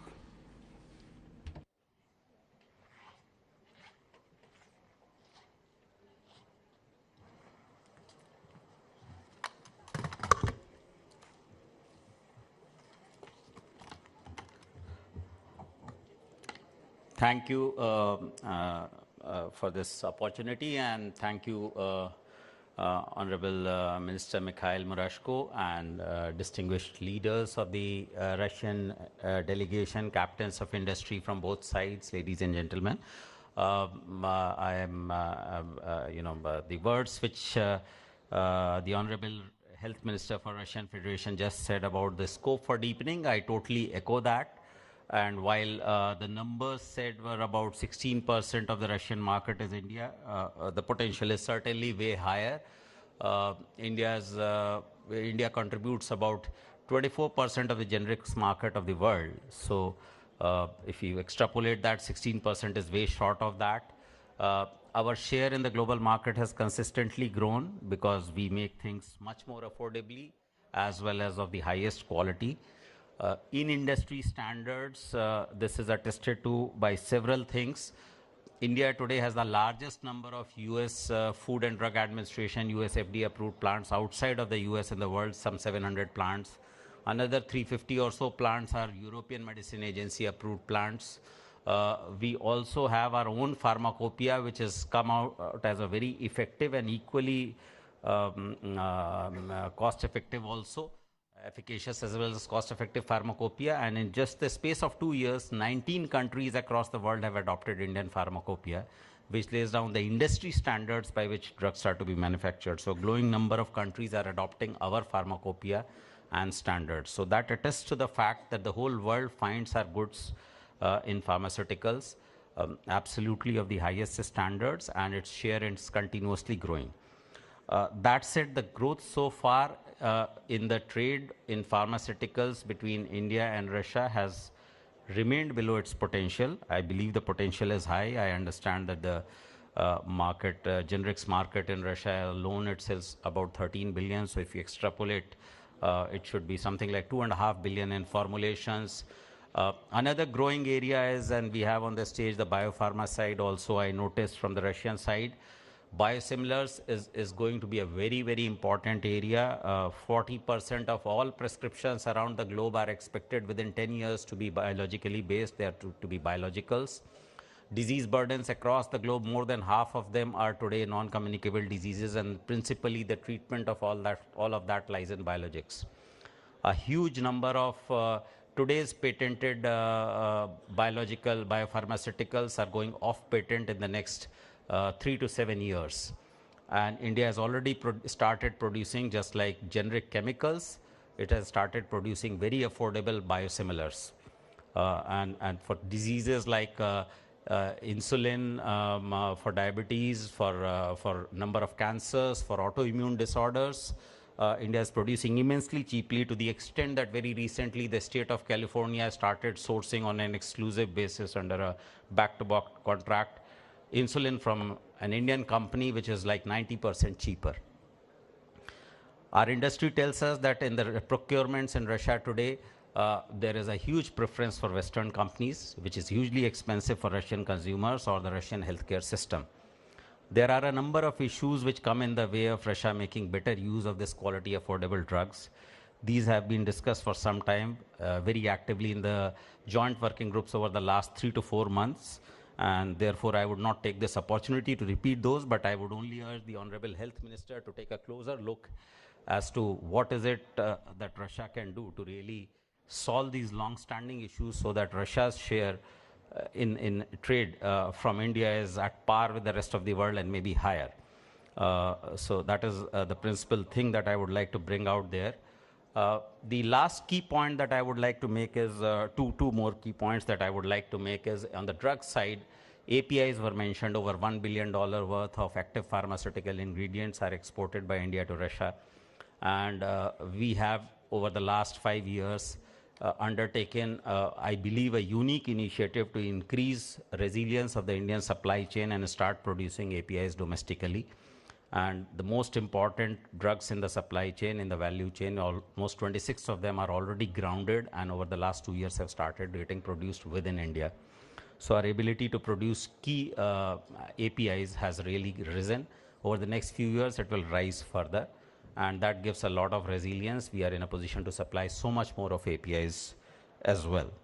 On medical devices, which was mentioned, everybody knows India is the pharmacy of the world for drugs. 193 countries is what we export to. Medical devices is something we've grown rapidly. Today, India exports medical devices to 187 countries. And we are producing no longer only disposables and consumables. We are also doing high-end stuff like implants. Medical tourism was mentioned. Whenever medical tourism happens today, when people come from knee implants or they come for stents in heart surgery, 50% of that is produced in India. And this share is growing, and this share is growing not just in the Indian market, it is growing globally, which attests to the fact, and people who are coming to India are not just coming from the global south, they are coming from the developed world, they are coming from the global north as well, and they're growing and coming in growing numbers. The number of people who are coming on a medical visa to India has almost doubled in a space of 5 years. So this is proof, this is not standards. Nobody comes to have a heart surgery to another country or a knee implant for another country unless their quality is excellent. So this is what we are producing. We have also started producing high-end equipment like MRI, linear accelerators, cobalt treatment, heart valves, so on and so forth. So there is a lot of scope here also in medical devices. So we have everything available. There's nothing in the world that today India is not capable of producing. In drugs, 100% of what is there is producible. And there is much that the Russian government as well the Russian people can gain from a deeper engagement in this very important bilateral relationship. I welcome this opportunity for all of us, both sides of the industry and the governments, to really engage. Thank you.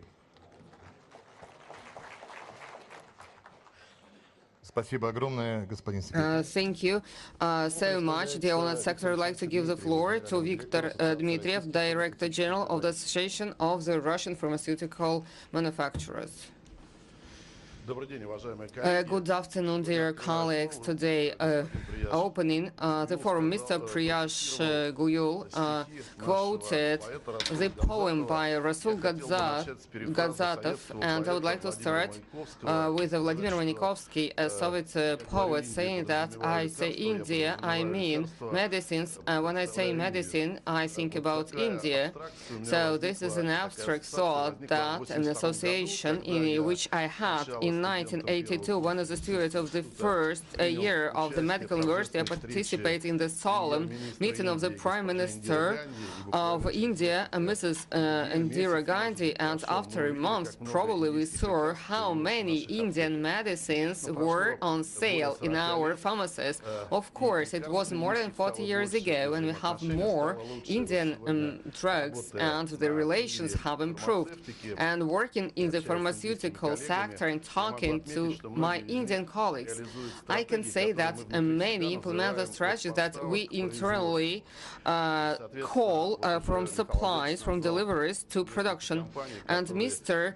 Mikhail Murashko mentioned some of the companies. Some bought the production facilities, some constructed them, built them from zero, and they became members of the Association of the Russian Pharmaceutical Manufacturers, which is a pleasure for us. At the same time, they have created and they're implementing the new program, Joint Families, shared families in pharmaceutical industry. I know we might be the main sector for joint Indian-Russian families, which proves that we are going into the right direction. Speaking about the forum and the goals that are set before us, the pharmaceutical industry of Russia is interested in the products from India in the first place, for the APIs, the ingredients, the intermediates that we need, and chemicals for packaging and the packaging itself. It was mentioned at different platforms previously. We need and we are ready to participate in harmonization of the regulatory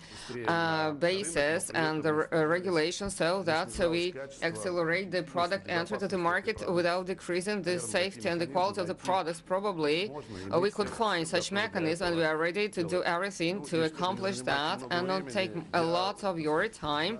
I know that there is an Indian saying that we cannot hold the time with the hands. That is absolutely correct, but using the opportunities that the time is providing, our opportunities and the potential, they're huge, and we are ready to do the tasks which are set for the Russian pharmaceutical industry and the Indian pharmaceutical industry. Thank you very much. Thank you very much, Victor.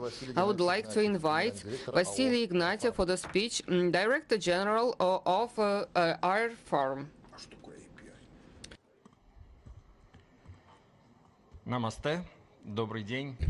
Namaste, good afternoon, dear ladies and gentlemen, dear delegates. As it was already mentioned, the Russian market has to offer lots of opportunities to Indian pharmaceutical companies and healthcare companies. I would like to say the following, and which is related to the key name of our forum, speaking about the new opportunities. And historically, the Indian medicines on our market has been present for a long time, and they have a high share of the market. And Victor remembered his student years. Unfortunately, I was often sick when I was a kid, and the beginning of the end of 70s, beginning of 80s. Often I was taking Indian medicines, and this presence has persisted, and it has been amplified over the past dozens of years. Still, what are the news? What is happening on our market today? Due to the geopolitical situation, many companies of the so-called big pharma from the West, mostly, they introduce self-limitations on their actions on promotion of products on the Russian market. And, of course, this is the window of opportunities for manufacturers from other countries, including from India, in order to be more active in terms of marketing, promotion, and advertising on the Russian market for their products. The second block is about the state procurement segment, where the Russian Federation, well, the procurement is conducted primarily for hospital specialized medical care provision. So these are specialized medical drugs. Over the past 15 years, we have preference for the Russian products, which it might seem is limiting direct imports, but as we can see, and based on the example of our cooperation, this is an additional window of opportunity for Indian partners in part of supplies of intermediate ingredients, raw materials for pharmaceutical production of finished products, and also APIs, the active pharmaceutical ingredients. And also there is a more new trend, which is exports from India of the results of intellectual property, patents, know-how, technical regulations, and our company has a range of projects in biotechnological production in partnership with Indian companies, Dr. Reddy's Laboratories and Reliance Life Sciences. It is aimed at interacting and setting up production in Russia for ingredients based on mononuclear antibodies. And in conclusion, an additional opportunity for the development of the Russian pharmaceuticals industry is becoming imports from India of the production and lab equipment for pharmaceuticals and biotechnologies. This segment in Russia grows quickly, and the demand is growing for the equipment. The demand is very high, and we ask Indian producers to be more active and participate in cooperation projects in this sphere. Thank you very much for your attention. Thank you very much. And in conclusion of this important block, we invite Mr. Satya Karmpunia, President of Rus Biopharm Group. Dear Excellencies, dear delegates, dear colleagues, good afternoon. I see that predominantly the audience here is English-speaking, our Indian colleagues, so I decided to speak English. As our Honorable Health Minister, Mr. Mikhail Albertovich just said, how much India is involved in pharmaceutical market of Russia, I would like to add my comments on the same from business perspective. Our President, Mr. Putin, has set a target of year 2030 by which Russia should become totally self-reliant in pharmaceutical manufacturing. And in this process, there are a lot of opportunities that have come up in Russia because the market is growing very rapidly.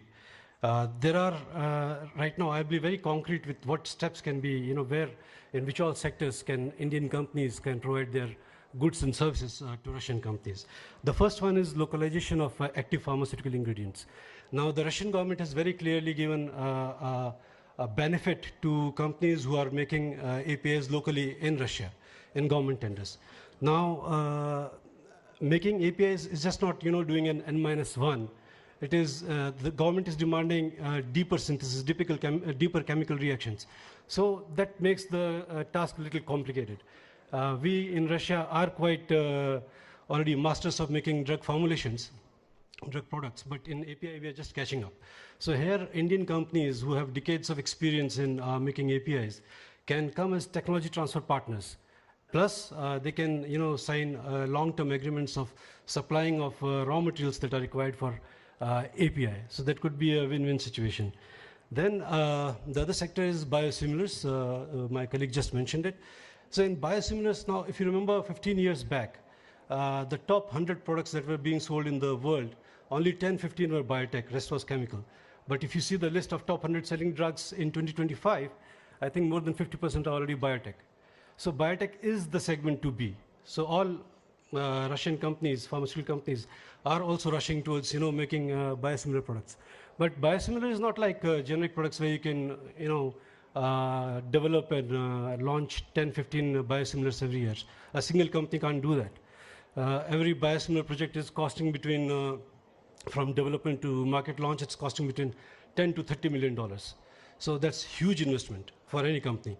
So in this, for example, our company, we've decided to launch 30 biosimilars by 2030. We know that we can't pull in so many resources for developing such these 30 projects.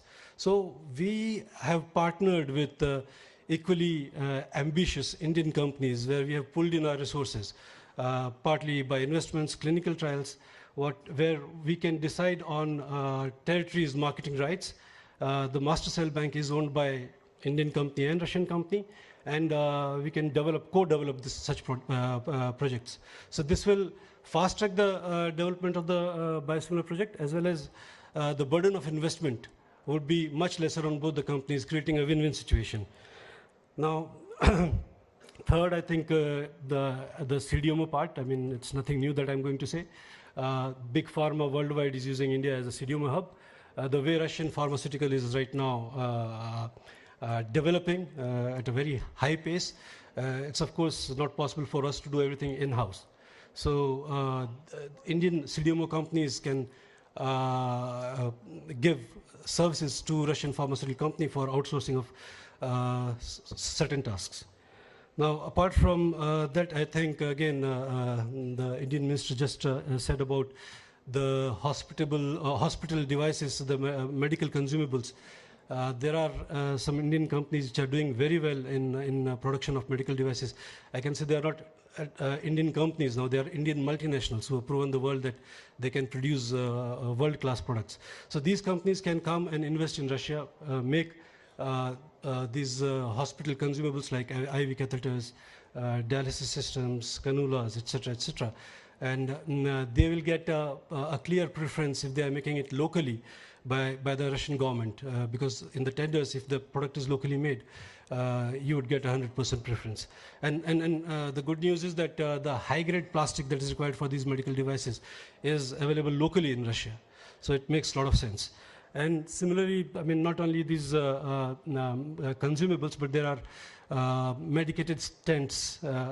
These are high-tech devices, hip and knee replacement devices. So the volume is good enough in Russia that would justify your putting a local manufacturing unit in Russia, and of course getting the government benefits. Apart from that, I think there's one more interesting point, that is health tourism. Health tourism is a trend worldwide, and interestingly, India has a culturally richest experience of things like yoga, meditation, Ayurveda, naturopathy, but somehow it has not been able to attract Russian clients. Believe me, it is one segment that Indian companies should try. Russians love long holidays, they are ready to spend, but I mean, unfortunately, this money is going mostly in Thailand or Turkey or somewhere else. What is lacking on your side is probably correct marketing, and of course, understanding the requirement of Russian clients, upgrading your quality to their requirements, and believe me, you will be surprised at how much big potential this sector has. So this is, in short, I have told few things what can be done, and now the thing is how it can be done. See, there are barriers. I mean, there's language barrier, first of all. It is one of the biggest barriers. Then there's some slight cultural difference in working style. So what you can do is you can go out and find out a local partner for yourself. Do deep due diligence, and once you are sure of the partner that you found, then rest is business as usual. Go ahead, negotiate, get a win-win situation, and I'm sure you'll have a good time doing business in Russia. Thank you.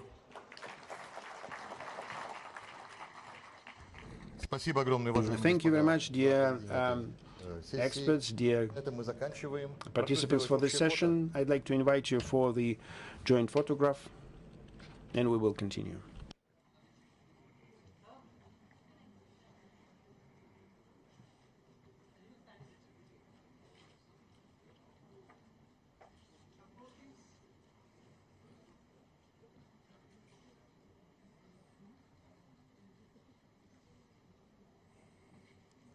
Благодарю вас, господа. Прошу занимать ваши места в зале. Thank you, dear participants. Let's make a short break and we will continue our session.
Уважаемые участники, прошу вас занимать места. Мы продолжаем. Dear participants, please take your seats. We are about to continue.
Уважаемые участники, мы продолжаем нашу сессию. So, dear participants, ladies and gentlemen, we continue our session.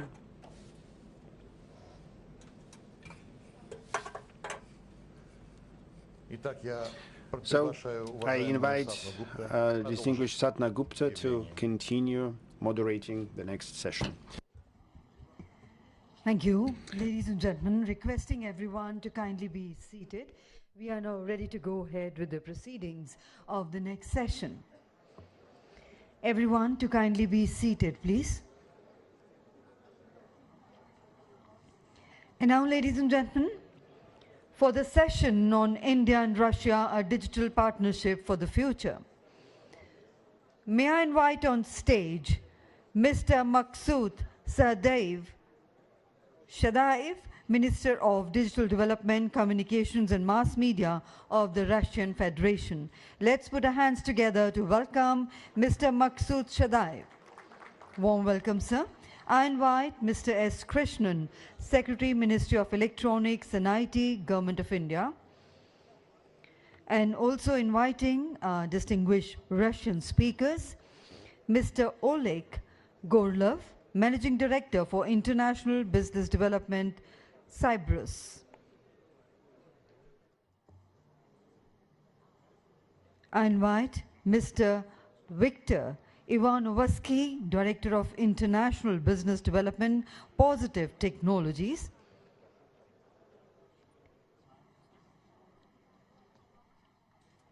And Ms. Nina Matrianko, Director of the Product Marketing Department, Beeline Big Data and AI.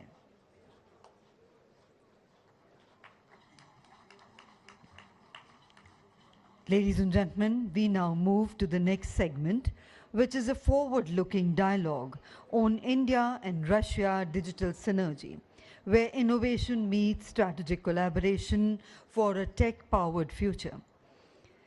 And we now begin the session with the keynote address by a distinguished leader at the forefront of Russia's digital transformation and technological advancements. It is now my honor to invite Mr.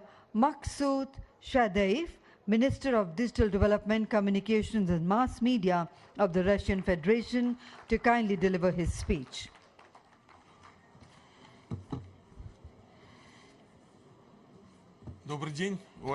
Good afternoon, dear colleagues, and our current and I hope future partners. I'd like to thank all the participants of our panel session. I believe that the discussion of our potential partnership and cooperation in the area of information technologies is a very relevant topic and very up-to-date topic. As you know, in 2022, all leading Western vendors left the Russian market, and in terms of the digitalization speed of state structures and other entities reached our maximum. The costs and expenses for information technologies in our country in the recent 5-6 years are growing on average for more than 20% annually, and we now have opened a big niche for new big projects. We attentively are following the developments of IT industry in India. We analyze the efficiency of acting state programs of the industry support. We are really glad to see the successes of Indian developers. The Indian IT industry in the recent 20 years has developed in big paces in the recent years. It takes a huge share of global market, and it takes it due to the successful experts. Our industries have a lot of things in common. The main drivers of IT industry's development in Russia and in India was at the first stage their outsourcing software development, working in the fintech market. Later we started to develop our cloud-based and cross-platform services, and we see that India is going beyond. It goes far beyond those borders. borders. And in the country, we see massive production of electronic components and equipment for computers. India is the second country in the world in smartphone production, and I believe this is a very important result that the country demonstrated in the recent time. In my address, I'd like to formulate the main opportunities for the development of cooperation of our technological companies. India has many things to deliver to Russia. What we need, we segregate 5 big blocks that I will mention a little bit later.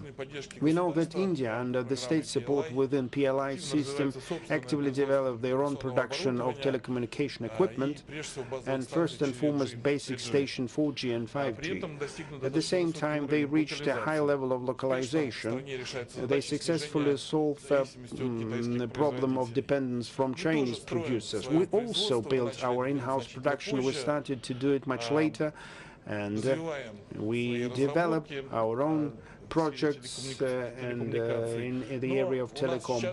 And today we have a not covered deficit around 200 to 150,000 basic stations by the end of 2030. And with pleasure, we'd like to discuss opportunities how to invite Indian producers and manufacturers of Indian stations to the Russian market. Although we know that in India, there are developments at open standards, Open RAN, which makes it possible to set up cooperation with our producers.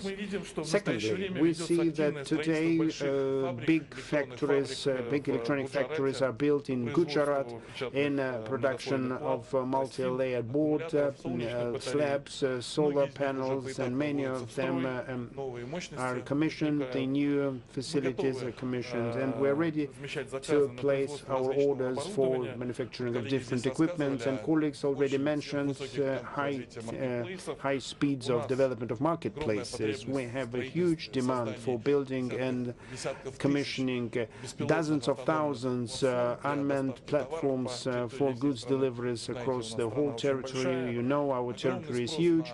We have huge demand for robotized warehousing platforms, and for sure we can have common points there for our cooperation. Third, Russia has big plans to develop and create new satellite constellations for broadcasting, distance sounding, navigation, telecommunications. We actively develop new space ships for our orbital and high orbital geostationary constellations. We start also actively design and develop them. And we know Bangalore has a big production cluster that was created and specialized on production of separate components for satellites. So we know that around that there are a big private industry of satellite production, and for sure we are ready to interact there. Размещать заказы на этой базе. Прежде всего это касается дистанционного зондирования. В-четвертых, пока мы строим собственную группировку новую, мы готовы обсуждать массовую закупку спутниковых снимков. Значит, мы знаем, что у Индии есть группировка аппаратов с высоким, сверхвысоким разрешением Картосат. Картосат-3 — это, я считаю, технологический шедевр, когда Индия показала всему миру, что можно делать разрешение, которого нет ни у кого, 25 сантиметров. Нам очень нужны эти данные, в том числе для управления пространственным развитием, мониторинга развития сельского хозяйства, отслеживания лесных пожаров, крупных инцидентов, чрезвычайных ситуаций. Мы готовы покупать сырые данные или готовы совместно развивать платформы для их анализа, в том числе с использованием технологий искусственного интеллекта. Ну и, наконец, пятое, последнее, но не по значимости направление. В Индии и в России активно развиваются собственные большие языковые модели. Очень много мы инвестируем сейчас в это направление, в создание новых решений в сфере искусственного интеллекта. Но нам в России в моменте не всегда хватает специализированной вычислительной инфраструктуры для того, чтобы проводить обучение наших моделей и закрыть все наши потребности. Мы не успеваем наращивать эти мощности, поэтому мы готовы с удовольствием размещать заказы на долгосрочной основе. Наши крупные компании, мы обсуждали с ними, в том числе на основе форвардных контрактов, обучать большие языковые модели на инфраструктуре, которая, возможно, под эти заказы будет формироваться специализированно в Индии. Мы считаем, что это очень важное направление. Ну и в завершении своего выступления хочу сказать, что мы готовы работать по этим направлениям, мы готовы обсуждать с ведущими разработчиками корпоративного ПО совместные проекты по созданию центров локализации, значит, для того, чтобы мы закрывали те белые пятна, которые у нас остаются после ухода западных вендоров в нашей цифровой экосистеме. Спасибо большое за внимание. Очень надеюсь на будущее сотрудничество. Спасибо.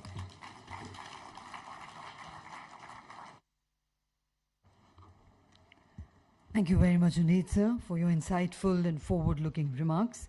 Ladies and gentlemen, may I now invite Mr. Oleg Gorlov, Managing Director of International Business Development, Cyprus, to kindly address the August House.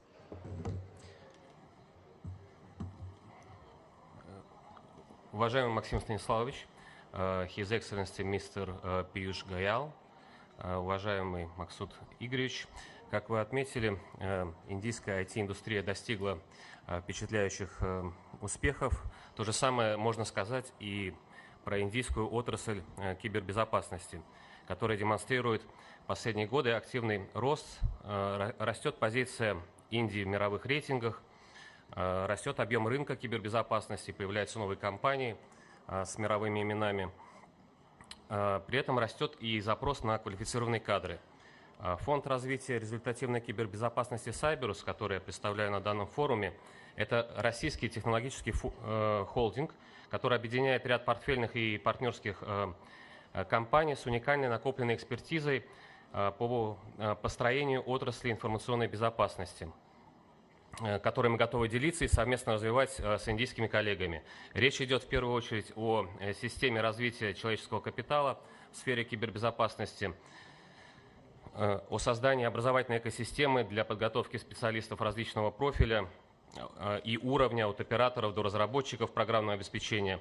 Особое внимание уделяем привлечению новых специалистов в отрасль через профильные информационные ресурсы, проведение специализированных мероприятий, в частности киберфестивалей, создание киберполигонов и проведение международных соревнований, а также создание специализированных центров кибердомов. Пользуясь случаем, хотел бы пригласить индийских участников форума, индийских коллег посетить наш кибердом в Москве для получения более полного представления как об этом уникальном объекте, так и о Сайбрусе в целом. Кроме того, мы создаем систему объективной оценки уровня защищенности информационной инфраструктуры через контролируемый поиск уязвимостей. Предлагаем их устранение и таким образом предотвращаем реальные хакерские атаки. По обозначенным направлениям мы предлагаем сотрудничество потенциальным индийским партнерам для построения результативной кибербезопасности, а именно готовы совместно развивать человеческий потенциал, привлекать высококвалифицированные индийские кадры для проектной работы, для измерения киберустойчивости, а также готовы через входящих в наш контур дистрибьюторов и интеграторов импортировать и внедрять передовые индийские решения на российском рынке для обеспечения эффективной защиты. Такой спектр сотрудничества, несомненно, будет способствовать развитию данной отрасли двух стран. Мы готовы взаимодействовать как с частными, так и с государственными индийскими структурами. И, надеюсь, на данном форуме мы сможем наладить диалог с новыми потенциальными партнерами. Кстати, некоторые наши партнерские компании уже представлены в Индии, но об этом подробнее прокомментирует мой коллега Виктор Ивановский. Спасибо за внимание. Дневат.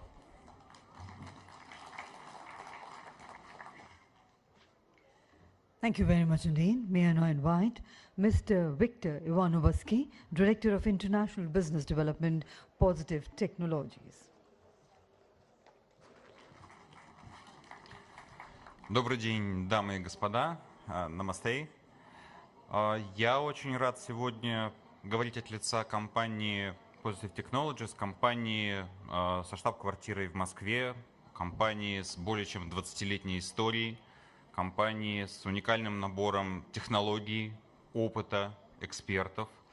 И я очень рад тому, что и конкретно для меня, и для Positive Technologies индийская земля — это не что-то новое. Мы начали работать на этом рынке уже больше 1,5 лет назад. И изначально позиционировали себя не как еще одного вендора или продавца, а в первую очередь как партнера.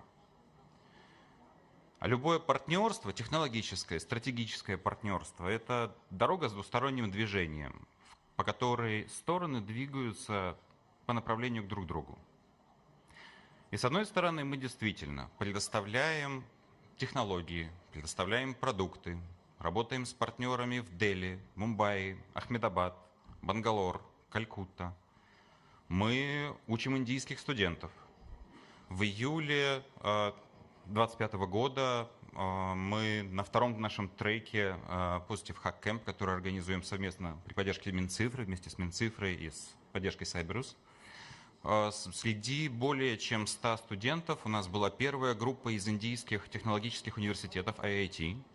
И что было очень важно для нас, в том числе с точки зрения признания важности работы, которую мы делаем, на открытии, на церемонии открытия выступал его превосходительство, посол Индии в России Шри Винай Кумарджи. С другой стороны, все эти партнеры, с которыми мы работаем, а это компании, которые производят программное обеспечение, которые производят в том числе аппаратное обеспечение, программно-аппаратные комплексы, те, с кем мы обсуждаем, каким наилучшим образом выстраивать объединение технологий в рамках Make in The project of Make in India. We see a clear request and demand for export of Indian software and hardware suits, and the request for work in Russian companies. And basically, what India taught me, apart from Namaskar, Minaram, Bikhan Hum, is that any business, any cooperation starts from collaboration. And what is necessary in this system, as we see during this forum, it's necessary to select a proper platform. Good news is that we already have such platform, also supported by Ministry of Digital Development this year at the International Cyber Festival, Positive Hack Days, that was visited by more than 100,000 people. We had the first official delegation from India. We hosted a representative of CII. We accepted representative from FICI, RBI, together with our colleagues from our partnership organization. And their feedback showed us that a platform that we managed to build together is one of the most suitable ones to join requests from companies producing software, hardware, and Russian partners, Russian customers, Russian technological institutions that also take part in the Positive Days. So every remark from this stage is ended with the urge for action, and my urge for action is like Swagat hai, welcome to Positive Hack Days Festival. We really see that both FICI and CII consolidate interests of Indian companies to participating in this festival. So welcome to contact Positive Technologies, CII, FICI, and we will be really glad to see all of you, dear Indian partners at Positive Hack Days. Let's build this technological bridge together, and we will give you more support to be able. This is really sustainable and fixed. Thank you. Thank you, sir. And we now invite Ms. Nina Matrianko, Director of the Product Marketing Department, Beeline Big Data and AI, to kindly share her comments and insights on digital innovation and data-driven collaboration. Let's welcome ma'am.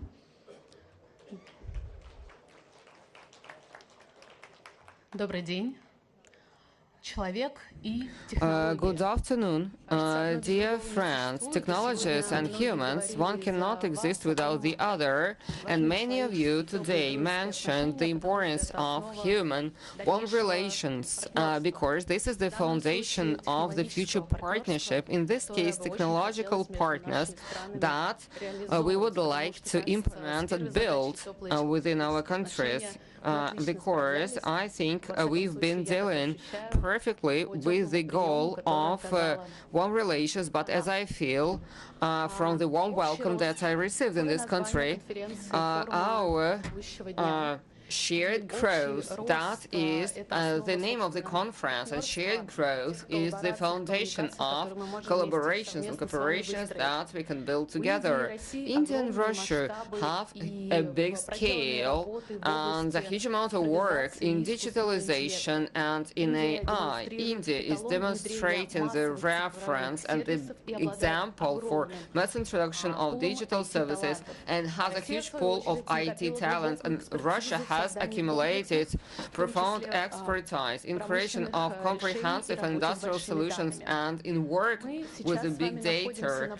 And also, we are at the age and we almost shifted to the wide use of AI. So we have moved from experiments to the practical use, and the key area for us, I see, in development of introduction of technologies and AI agents. Based on our research in Russia, over 60 big companies are interested in introduction of AI agents to solve routine tasks and many other tasks. Business is really waiting and badly needs the highly specialized digital employees and agents able to work with internal companies' data. As I've mentioned, this is the key area for development of our cooperation, as we see, and Russia has lots of project solutions and developments which are already implemented to improve the quality of service and sales. And more importantly, we already can see the effect in real projects that will make it easier and quicker to implement and jointly these projects by both countries, because the companies already understand the value from AI technologies and agents in particular. India has an experience of integration, close integration, and can offer the methods and solutions and profound tip in expertise given the cool technologies and technological effects in many industries, in agriculture and fintech and in education and many others, where India is demonstrating the innovative approach to digitalization. On top of that, as Mr. Maksud also mentioned, we want to speak about basic stations and telecom equipment, and one of the practical solutions will be the creation of the joint center to develop and also to implement the AI and digital practices exchange in terms of AI.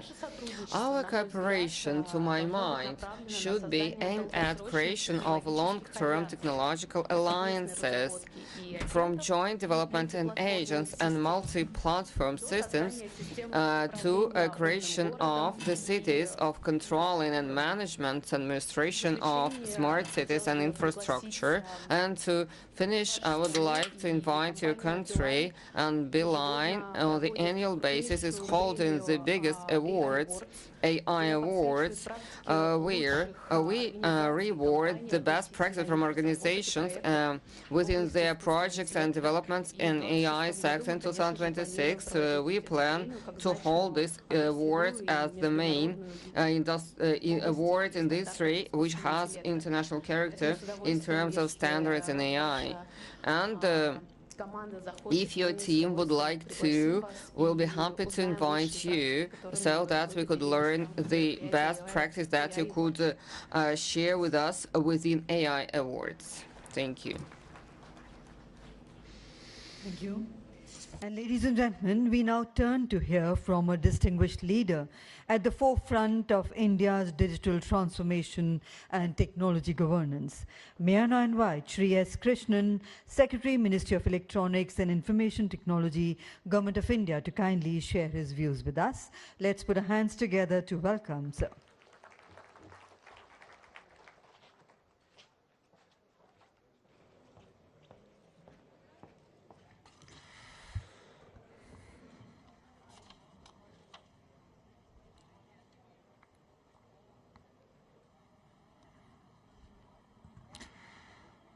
Excellencies present on the dais, ladies and gentlemen, today I am very pleasantly surprised and very happy to see the very large gathering here in the Bharat Mandapam, which reflects the kind of enthusiasm there is both in Russia and in India to actually build closer economic ties in a number of areas. And one of these critical areas where these ties can be built is the area of digital technologies, the digital economy, information technology, and all the emerging technologies in this particular area of economic development. Today in India, the digital part of the economy is growing twice as fast as the rest of the economy and is likely to be about 20% of the overall economy in the next 5 years or so. Currently, it's at about 13%. It's doubled in the last 5 years, and it's likely to double again in the next 5, primarily because it's growing significantly faster than the rest of the economy. My compliments are really both to the Department of Commerce and the Ministry of Commerce and Industry in the Government of India and to FICCI for having put together this really large event. And the forum's theme, which is Sell to Russia and New Opportunities for Indian Businesses, perfectly encapsulates the spirit which has defined our nation's relationship over decades.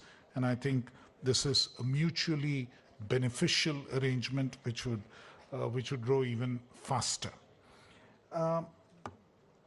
We are all well aware that India and Russia represent a very steadfast partnership over many, many decades, both towards development, security, and global influence. There is a dynamism in this relationship which we need to recapture and push forward. Recently, my minister, the Honorable Minister for Electronics and Information Technology, Shri Ashwini Vaishnav, attended the St. Petersburg International Economic Forum, which was held on June 18th and 21st of 2025. During this visit, the minister had a number of bilateral meetings and other engagements, both with Russian federal ministers, but also with members of the business community and technology leaders and investors. And there was, of course, specific engagement in the area of logistics development, transportation, infrastructure, railways, and particularly in the space of information technology and artificial intelligence. And cybersecurity, rare earth minerals, and artificial intelligence were the specific focus that we've been given a direction in the ministry to work and engage more closely with our Russian counterparts. And it's truly very significant that the overall trade between the two countries, which is at about $30 billion originally, this is likely for 2025 will almost treble and become close to $100 billion as per the target by 2030. And in this, digital trade will represent a very, very significant chunk. And that's, I think, something which can really work for both countries because our products and capabilities are inherently complementary. They complement each other in a way that compared to any other country, and that's something which I think is very critical. And for us today, technology-linked cooperation represents one of the most promising and strategic frontiers in our bilateral relationship. It's increasingly important in the technology area that we need to source from safe and trusted value chains. We have to ensure that we trust the partners with whom we trade in this area, and for India, there is no more trustworthy partner than the Russian Federation, and I think that would be a very critical element. Likewise, India's digital transformation over the past decade has been quite revolutionary, and the Digital India Initiative has created the world's largest digital public infrastructure ecosystem, which could serve as a base on which we can also collaborate. It can be a give and take relationship. And in all of this, particularly as digital public infrastructure grows and as artificial intelligence becomes more important, the critical domain of cybersecurity becomes very, very crucial. And we are well aware that in the cybersecurity realm, Russian companies certainly have a lot of technology and depth, and this is a space where they can certainly help us and contribute to building more robust systems in India as well. I think that is where building more secure, more robust systems in India and elsewhere in the world is something that we can collaborate on and build together. AI, artificial intelligence, represents another area of immense potential and strategic significance. My previous speaker did allude to this when she spoke.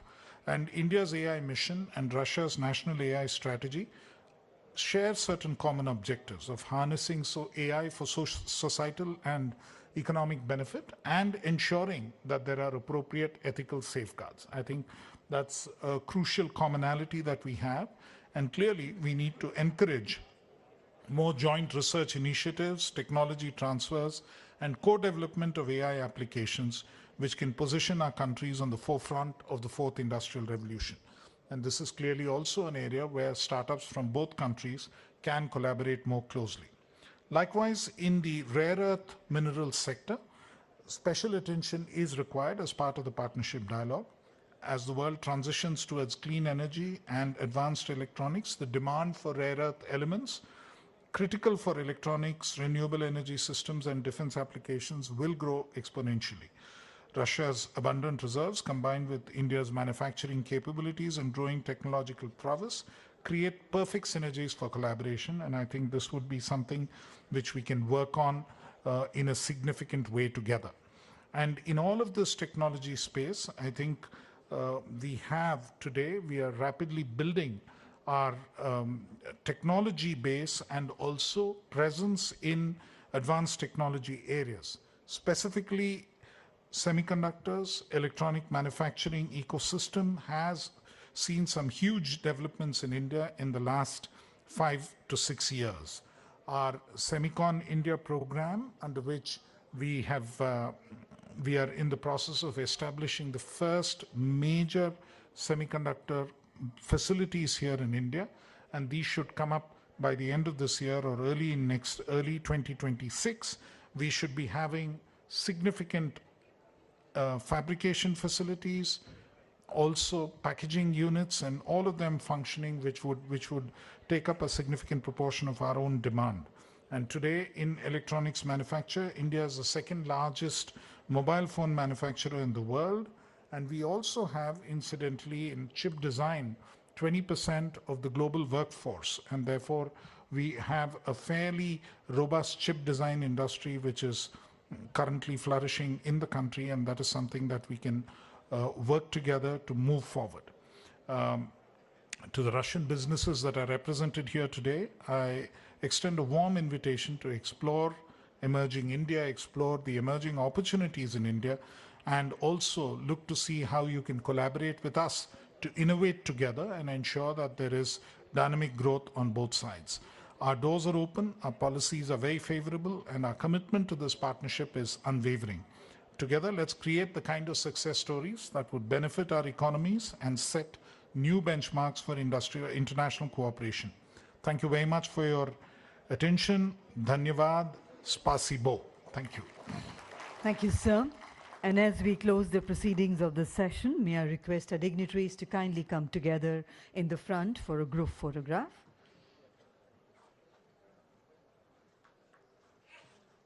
Ladies and gentlemen, kindly remain seated. We now move straight away into our last session of this business forum.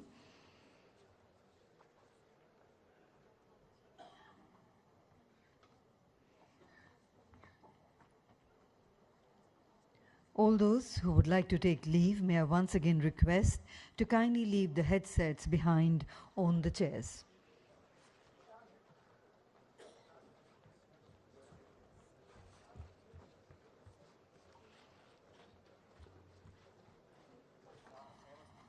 Kindly remain seated while we do up the top table for the next session.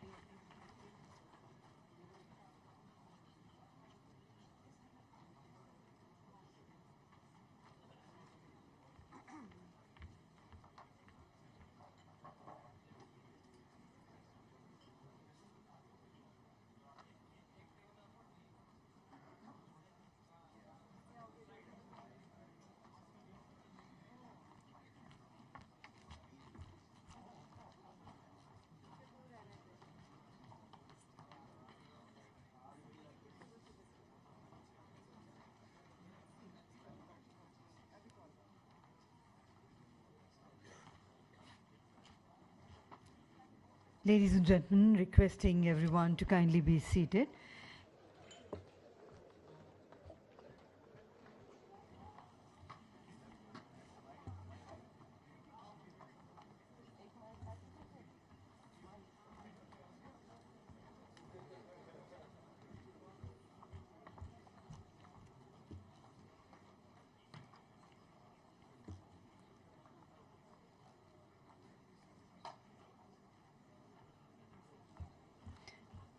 And ladies and gentlemen, we are now all set to move ahead with the proceedings of our concluding session on New Horizon for Industrial Cooperations. And may I invite on stage Mr. Alexei Grozdev, Deputy Minister of Industry and Trade of the Russian Federation. Let's put our hands together, ladies and gentlemen, to welcome Honorable Deputy Minister, sir. May I invite Ms. Neelam Shami Rao, Secretary, Ministry of Textiles, Government of India.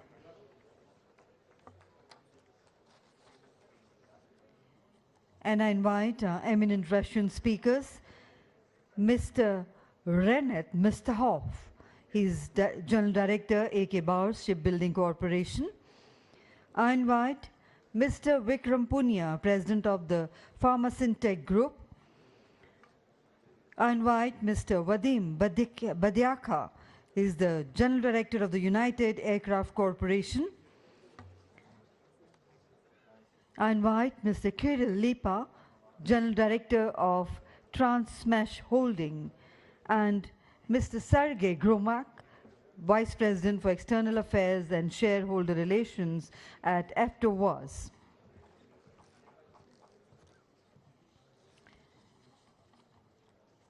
Ladies and gentlemen,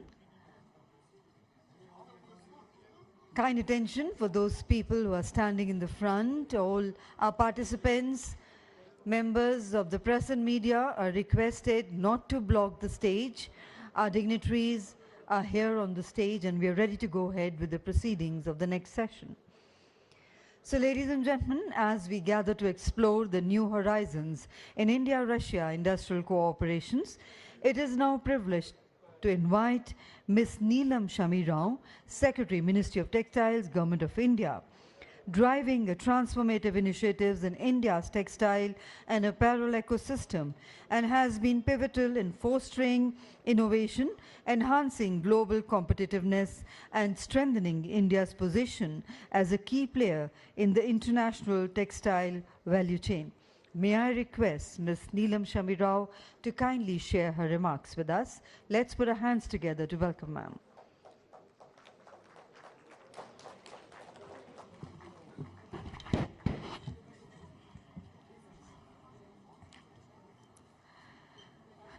Distinguished delegates on the dais, industry friends out there. In fact, it's quite a gathering for the evening and such a show. And I'm really grateful that India-Russia Business Forum has put this together, and particularly talking about the new horizons for industrial cooperation. And indeed, it's a privilege to address the distinguished gathering. And we are all devoted collectively to strengthen industrial cooperation between India and the Russian Federation, particularly for balanced trade, shared growth, and strategic session on the new horizons. And while we are talking about the clothes, it just reminds me, Chekhov once said that let's find beauty in everything, including those in clothes. And textiles, as a Secretary, Government of India for Textiles, I find it opportune to also see that how the textile trade between the two countries is growing. The Russian Federation, a time-tested friend of India, today represents a market, a large market of strategic opportunity, including those in textiles, with textile and apparel imports valued at more than 13 billion in 2024. It is one of the most significant consumers. Our exports to Russia have been growing, particularly those in the apparel segment, and it has shown almost 150% growth, clearly demonstrating the increasing preferences of Russian consumers for Indian products. But if we really see the entire spectrum, then we are not even 2 to 3% of your entire consumption. So those are the strategic areas. The structure of your imports is largely that of cotton apparel at 50%, MMF apparel almost 1/3, and it aligns seamlessly with India's capabilities across the value chain, be it cotton, MMF, fabrics, made-ups, home textiles, carpets, and technical textiles.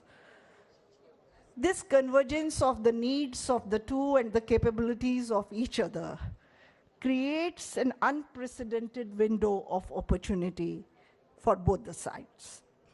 On the Indian textile side, and our industry is one of the world's most reliable and resilient supply partner. We are today a large industry of 180 billion US dollars. We are aspiring to almost double it in the next 5 years. Our exports today at 40 billion US dollar, we are aspiring to make it 100. We serve almost 200 destinations with 4 to 5% global share. We are the largest producers in many things and the second largest in the natural fibers, be it cotton, jute, or the silk. We also have one of the largest producing capabilities in MMF, only second to China. We are home to 45 million workers, and that's our strength. Our entire workforce collectively, which is skilled and churns out, produces the garments and the products for mass consumption. We also produce large number of designers coming out of our National Institute of Fashion Technology, thus excelling in the designs which are compatible to the world trade taste and the global fashion.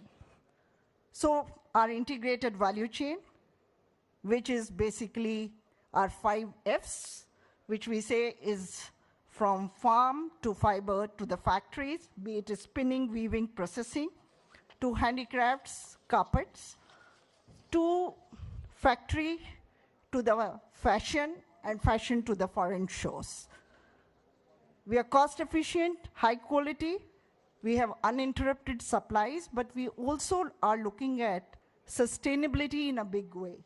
So our recycling industries are extremely, extremely competitive and very ethical in the way they try to reproduce or reuse or repurpose the used products. I recall about 8 months ago, we had BharatTex. That's our largest fair, and it had an overwhelming global response.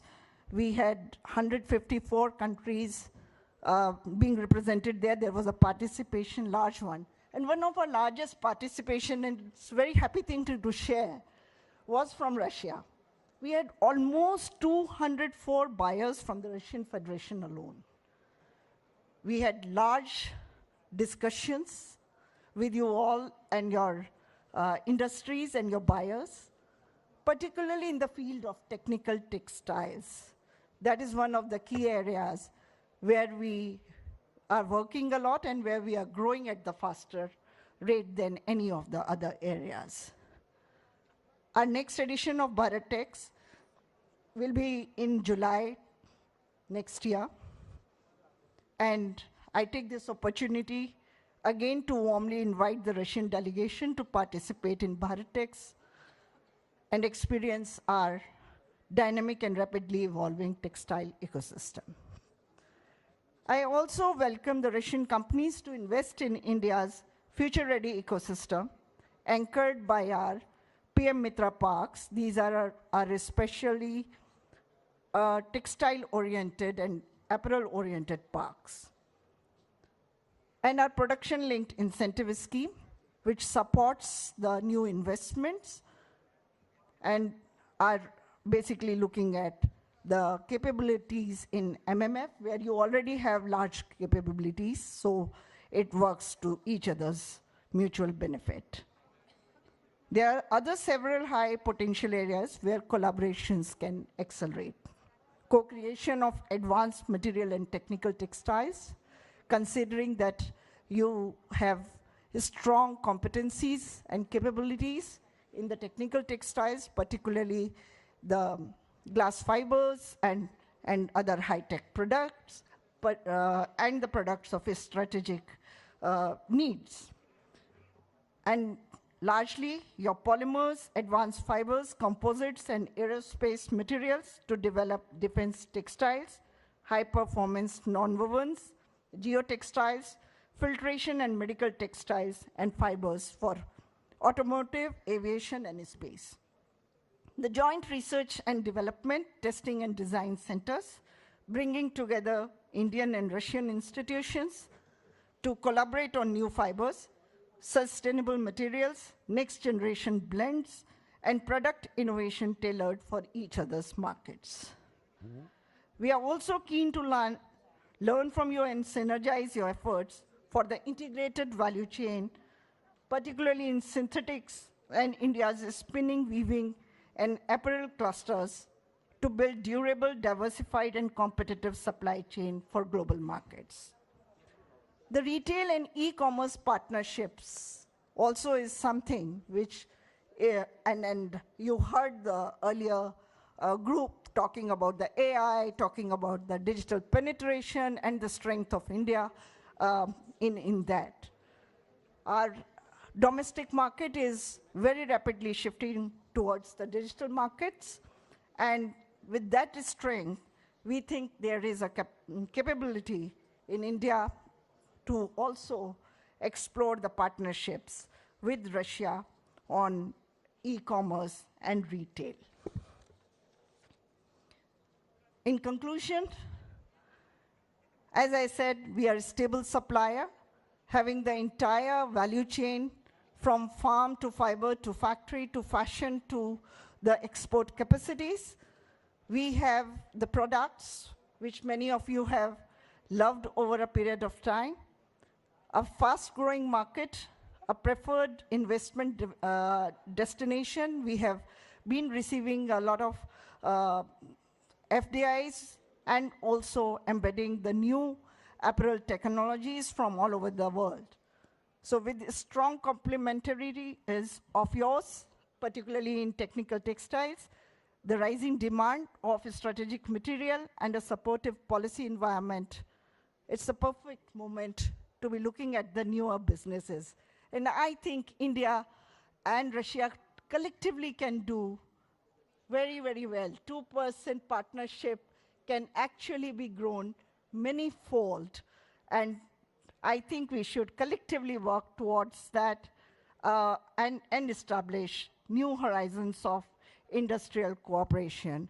Again, I take this opportunity to compliment the two countries and their shared repository of India-Russia Business Forum to have put this together and to see that we together clothe the entire world. So thank you all. Dhanyawad. Thank you very much indeed, ma'am, for that insightful address. And now, ladies and gentlemen, we come to an important address from a distinguished leader who has played a pivotal role in advancing the industrial cooperation and trade relations between India and the Russian Federation. It is now my honor to invite Ms. Alexei Gazdov, Deputy Minister of Industry and Trade of the Russian Federation, to kindly deliver his speech. Let's put our hands together, ladies and gentlemen, to welcome the Honorable Minister. Very good evening to everyone. I have no doubt that Russians speaking English in this auditorium do not sound as inspiring as Indians speaking Russian. But since we have been running this forum for almost 3.5 hours already, I believe I'll stick to English in order to at least save some time for translation. So getting back to industry and industrial goods, when we talk about imports, all in all, during the years we import annually around 4.5 billion USD of industrial goods from India, which comprise around 80% of overall imports from India into Russia nowadays. Of course, the potential is very high, and today the cross-sectoral discussions outlined the priority sectors.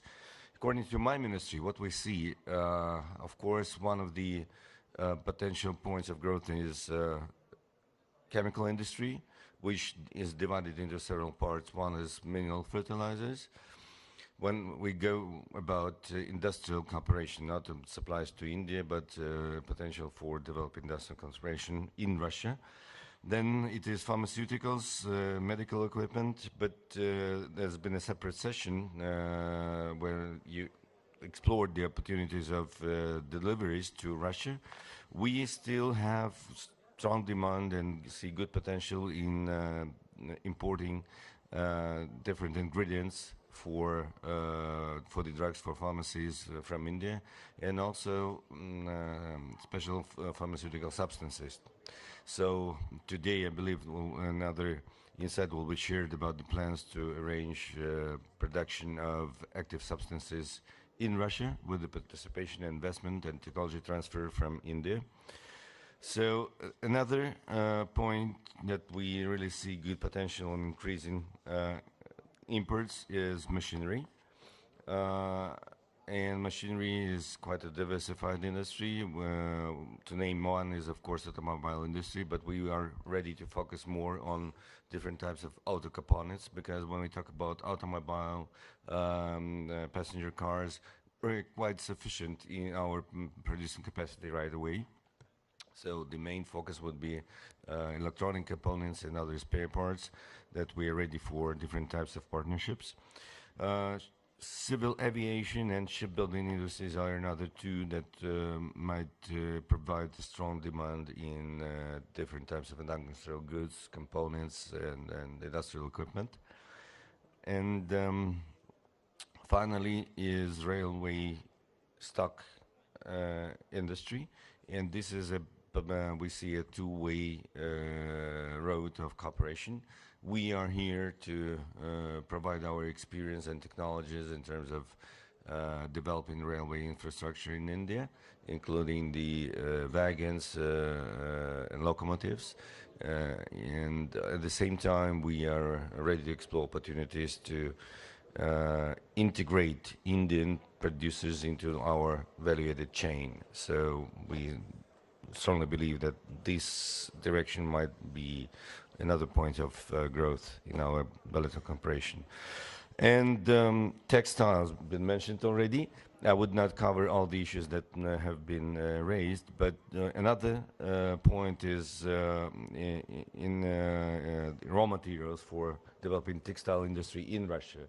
And we still see demand from our producers for different types of polyester, polyamide fibers, and ready to talk to the captains of the business in Russia and to increase the imports and encourage co-production in Russia as well. Of course, by naming all these directions, we do clearly understand that goodwill is not enough to turn it into big figures. We need to come across some challenges, current challenges in settlements, in logistics, in getting to know each other better. But another requirement that should be fulfilled is we need to travel frequently. We need to be part of bigger events. We need to identify the potential partners. Only trust and regular communication will build up a long-term partnership and then lead into those figures that are anticipated in the bilateral trade turnover. That's by ending of my report. I would also strongly recommend for Indian entrepreneurs to be frequent guests to Russia, to see with your own eyes what the potential is, what the demand is. And one of the traditional but quite efficient means of building business and trust is exhibitions. My colleague has already shared some of the venues in India. I will also try and welcome the Indian partners for leading industrial fairs in Russia. To name one is INAPROM, the leading comprehensive industrial fair that we arrange annually in the Urals in the city of Yekaterinburg. All the captains of the Russian business and even broader Eurasian Economic Union business gathered there. So it's a good opportunity for Indian entrepreneurs to show themselves and to build partnership. But we have many others in the digital sector, in the biotechnology sector. So please put it on your calendar that 2026 Russia is the best destination for finding partnership, finding new opportunities. Thank you. Thank you, Minister, sir. And ladies and gentlemen, before we proceed further, our Secretary Textiles, Government of India, Ms. Neelam Shamirao, has another pressing appointment to attend to and would like to take leave from here. Thank you very much indeed, ma'am, for gracing this occasion. And before ma'am leaves, can I request for a group photograph with all our dignitaries?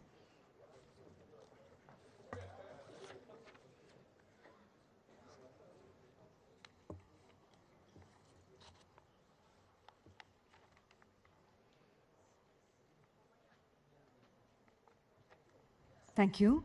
I request everyone to kindly take their seats while ma'am departs.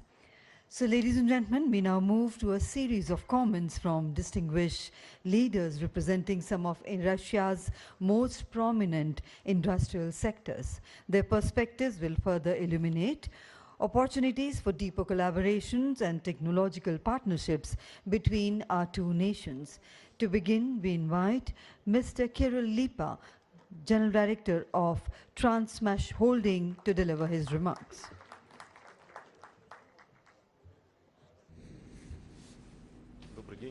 Good afternoon, Your Excellency, Mr. Oreshkin, Mr. Ministers. Is coming to the end.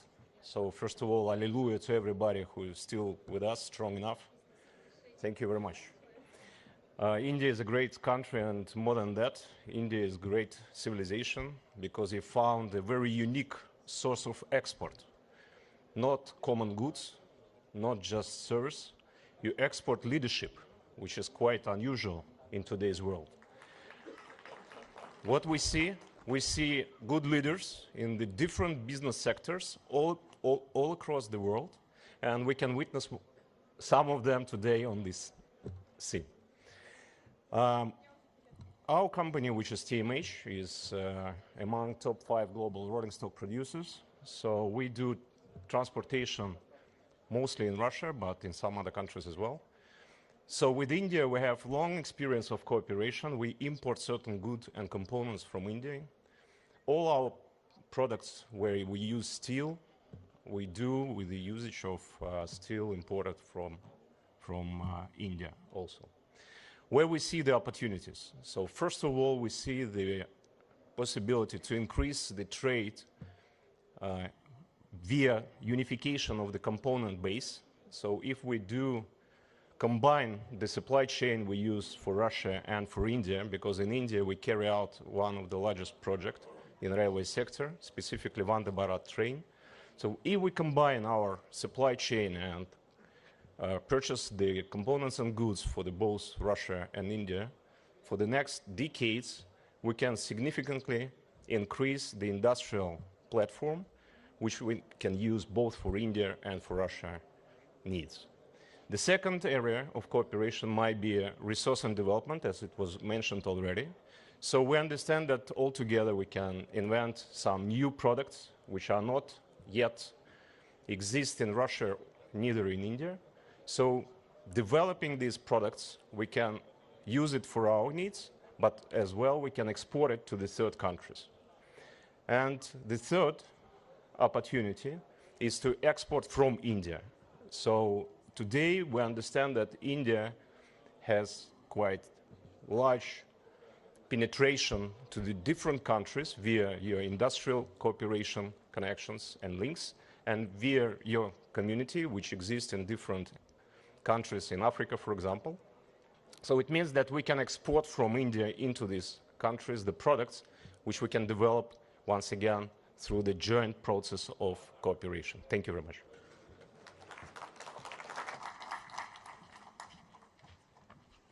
Thank you very much indeed, sir. And we now request Mr. Vikram Punia, President of the Pharma-Syntech Group, to kindly offer his insights.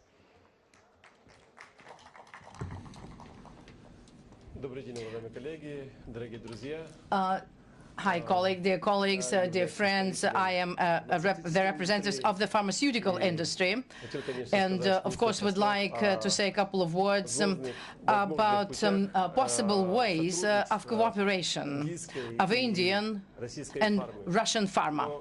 But with the account that my colleagues have already said many words about that in the healthcare session, I think I would elaborate only on 2 bullet points. And I agree with my colleagues that whatever they were said, it was absolutely right in the framework of the healthcare session. Well, I would to add only 2 bullet points. Number 1 is, you know, recently the Indian pharma has not only producing simple generics, but the level of R&D in India is growing fast. And with the account of this growth, the Indian pharmaceutical companies started to produce very complicated, of the recent generations, pharmaceuticals. And we, in this respect, cooperating with Indian companies, and Indian companies, well, it's very beneficial to cooperate with us as big Russian pharmaceutical companies, because they don't need to create new infrastructure to implement their pharmaceuticals into the Russian markets. Well, an example. So far, while we're in this forum with you, one of the leading Indian farm companies is with its team located in one of our Urals factories to transfer the technology of production of the most complicated pharmaceuticals, and that's certainly a very good example of our cooperation. And dear colleagues, the second bullet point I would like to dwell upon is, needless to say, production of active pharmaceutical substances in Russia.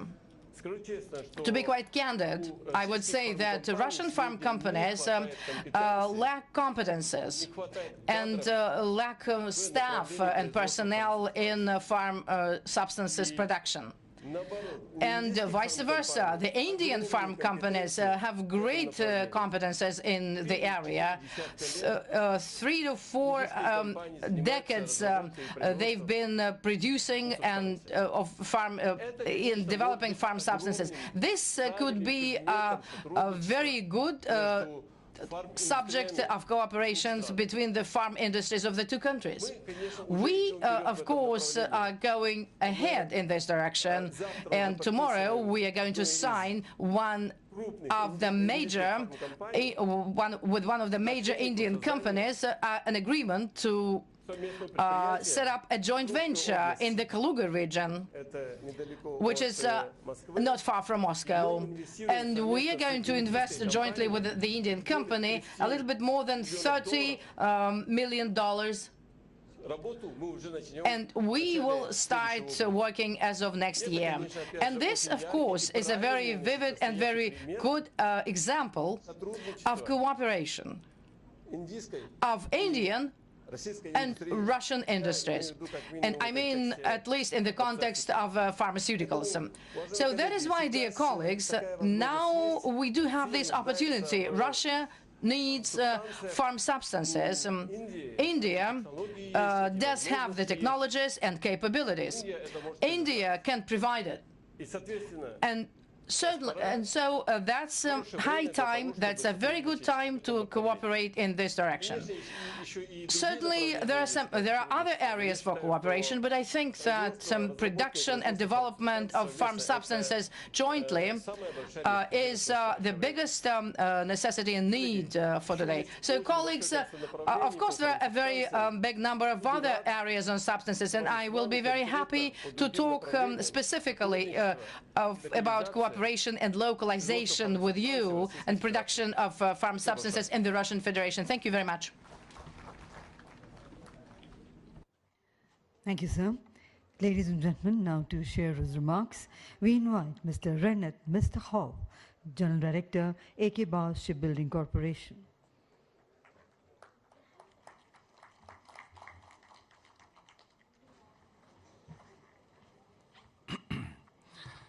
Good afternoon, dear participants of the session of our today's forum. I would like to say a couple of words about us. Akbars is one of the biggest multi-core inter-industrial holdings of Russia, and currently, of course, the main area of the business is shipbuilding.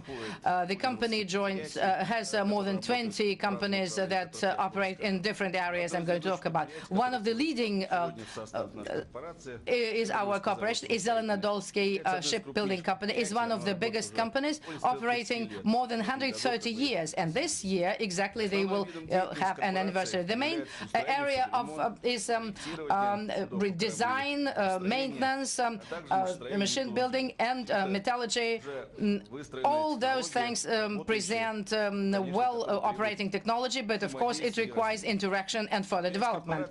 Our companies have many years of construction of different types of vehicles, and we are doing from 30 to 300 meters long, and construction and design, and we can design even aircraft carriers. And more than 900 vessels have been constructed by our company. We are ready for partnerships with Indian companies, very much interested in it, because there are elements of interaction in spare parts and transfer and exchange of technologies, and lack of human resources to operate and work in the companies. And the experience we had from India and Asia and Vietnam and other Asian countries in purchases allows us to find mutually beneficial solutions to work together.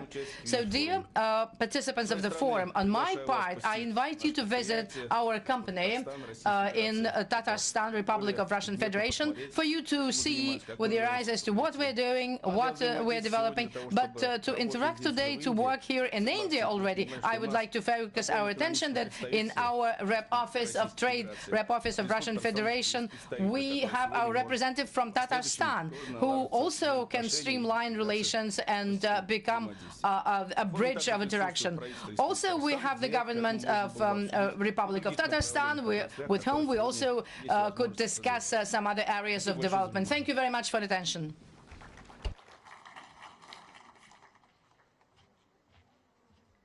Thank you, sir.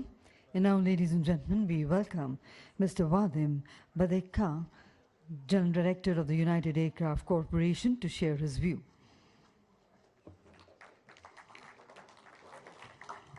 So, dear ladies and gentlemen, good evening.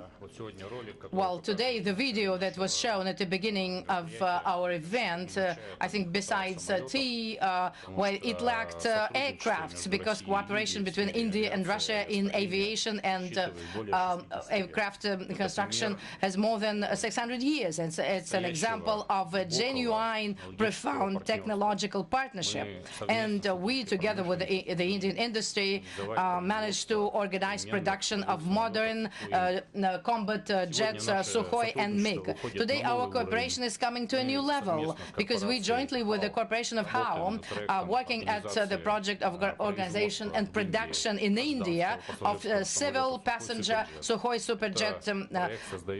This project will create for the Indian and Russian industries new opportunities. And I'm sure you're aware that one job in aviation creates more than nine jobs in neighboring industries. Huge advantage of our jets and aircraft is that they are fully produced in Russia, and the depth of our partnership depends only on Russia and India. More than 10,000 companies in Russia are involved in production of civil aircrafts, including small and private companies. And I would like to say here that today, working at the organization of production of Sukhoi Superjet in India, together with HAO Corporation, our objective is not only to master production of components and systems of our jets in India and territory, and I'm sure the Indian industry will cope with it, and radio electronics and processing industry and metallurgy. But also our goal is for the Indian companies which will be producing those components and elements, including an opportunity to provide it to the Russian conveyor belt. This is an opportunity to expand our cooperation and reduce the costs of our aircrafts, and thus to create indeed a new level of interaction, a mutually beneficial aviation aircraft industry. Thank you very much, and wish all of us a very good and productive work here. Thank you. Thank you, sir. And finally, may we request Mr. Sergei Gromak, Vice President for External Affairs and Shareholder Relations at AvtoVAZ, to kindly share his perspective. Good evening. Good evening. It seems that today I'm the last speaker, so I'm the last barrier standing between you and the evening party. That's why I will try to be short, not to stay finally alone here. Dear friends and colleagues, hi from the Tolyatti city and the Volga River to Janma and Ganga River in India, from the team of AvtoVAZ. AvtoVAZ today is a major Russian car producer. 100% shares belong to the state. Even the chairman of the board of AvtoVAZ is Minister of Industry of Russian Federation, Anton Alikhanov. AvtoVAZ is a huge ecosystem which connects 4 production sites in several regions of Russia. 1,657 suppliers, 340 dealers all over the country, and 47,000 of workers. AvtoVAZ recently is increasing the volumes of production. Just an example, in 2022 we did 220,000 of cars. Last year it was more than 500,000. AvtoVAZ increasing investment. Last year we invested into the new technology, in new types of cars, localization of components, 38 billion rubles. This year we are going to invest 45 billion rubles. We'll try not to decrease the number. Annually we upgrade the types of our fleet. So Lada Aura was out last year, compact van will be done this year. Next year, we will launch into the market Lada Azimuth. It's a city crossover.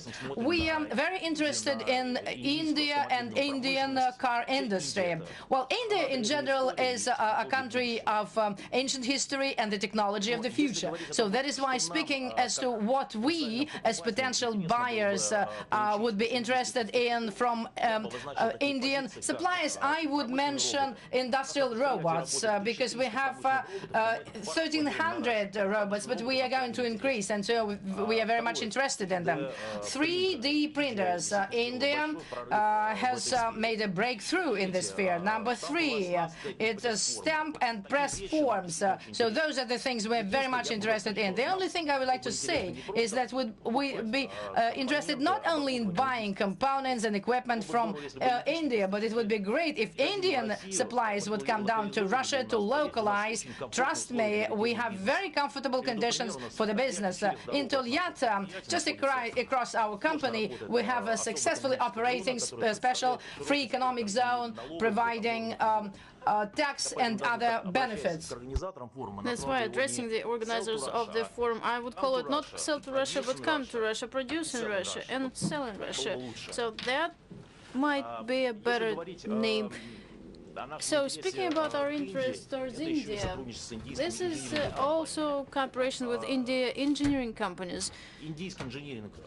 Indian engineering has been developing very successfully over recent years, and together with Indian engineering companies, we would like to cooperate on building new automotive platforms, promoting hybrid technologies of movement, developing automated gear and turbine engines areas. So, friends, let's, basing on our experience, our history, let's make the future of the car manufacturing industry. Thank you. Thank you very much indeed, sir. And ladies and gentlemen, with this we conclude the formal proceedings of the India-Russia Business Forum. Thank you for your esteemed presence, your engagement, and your valuable contributions. We certainly look forward to continued collaboration and meaningful dialogue as we strengthen the India-Russia partnerships. And ladies and gentlemen, we invite all of you to kindly join us for high tea. Kindly move outside from the left-hand side, my left-hand side door. We request you to kindly leave your handsets on the chairs. We will have them collected. And please enjoy your high tea. High tea is served at level 3. Ladies and gentlemen, the high tea is served on 3rd floor, level 3. Kindly move out from left-hand side of the stage, and once again requesting all the headsets to be left behind on the chairs. Thank you. So with that, ladies and gentlemen, enjoy your evening ahead. Have a safe drive home. Good evening and namaskar.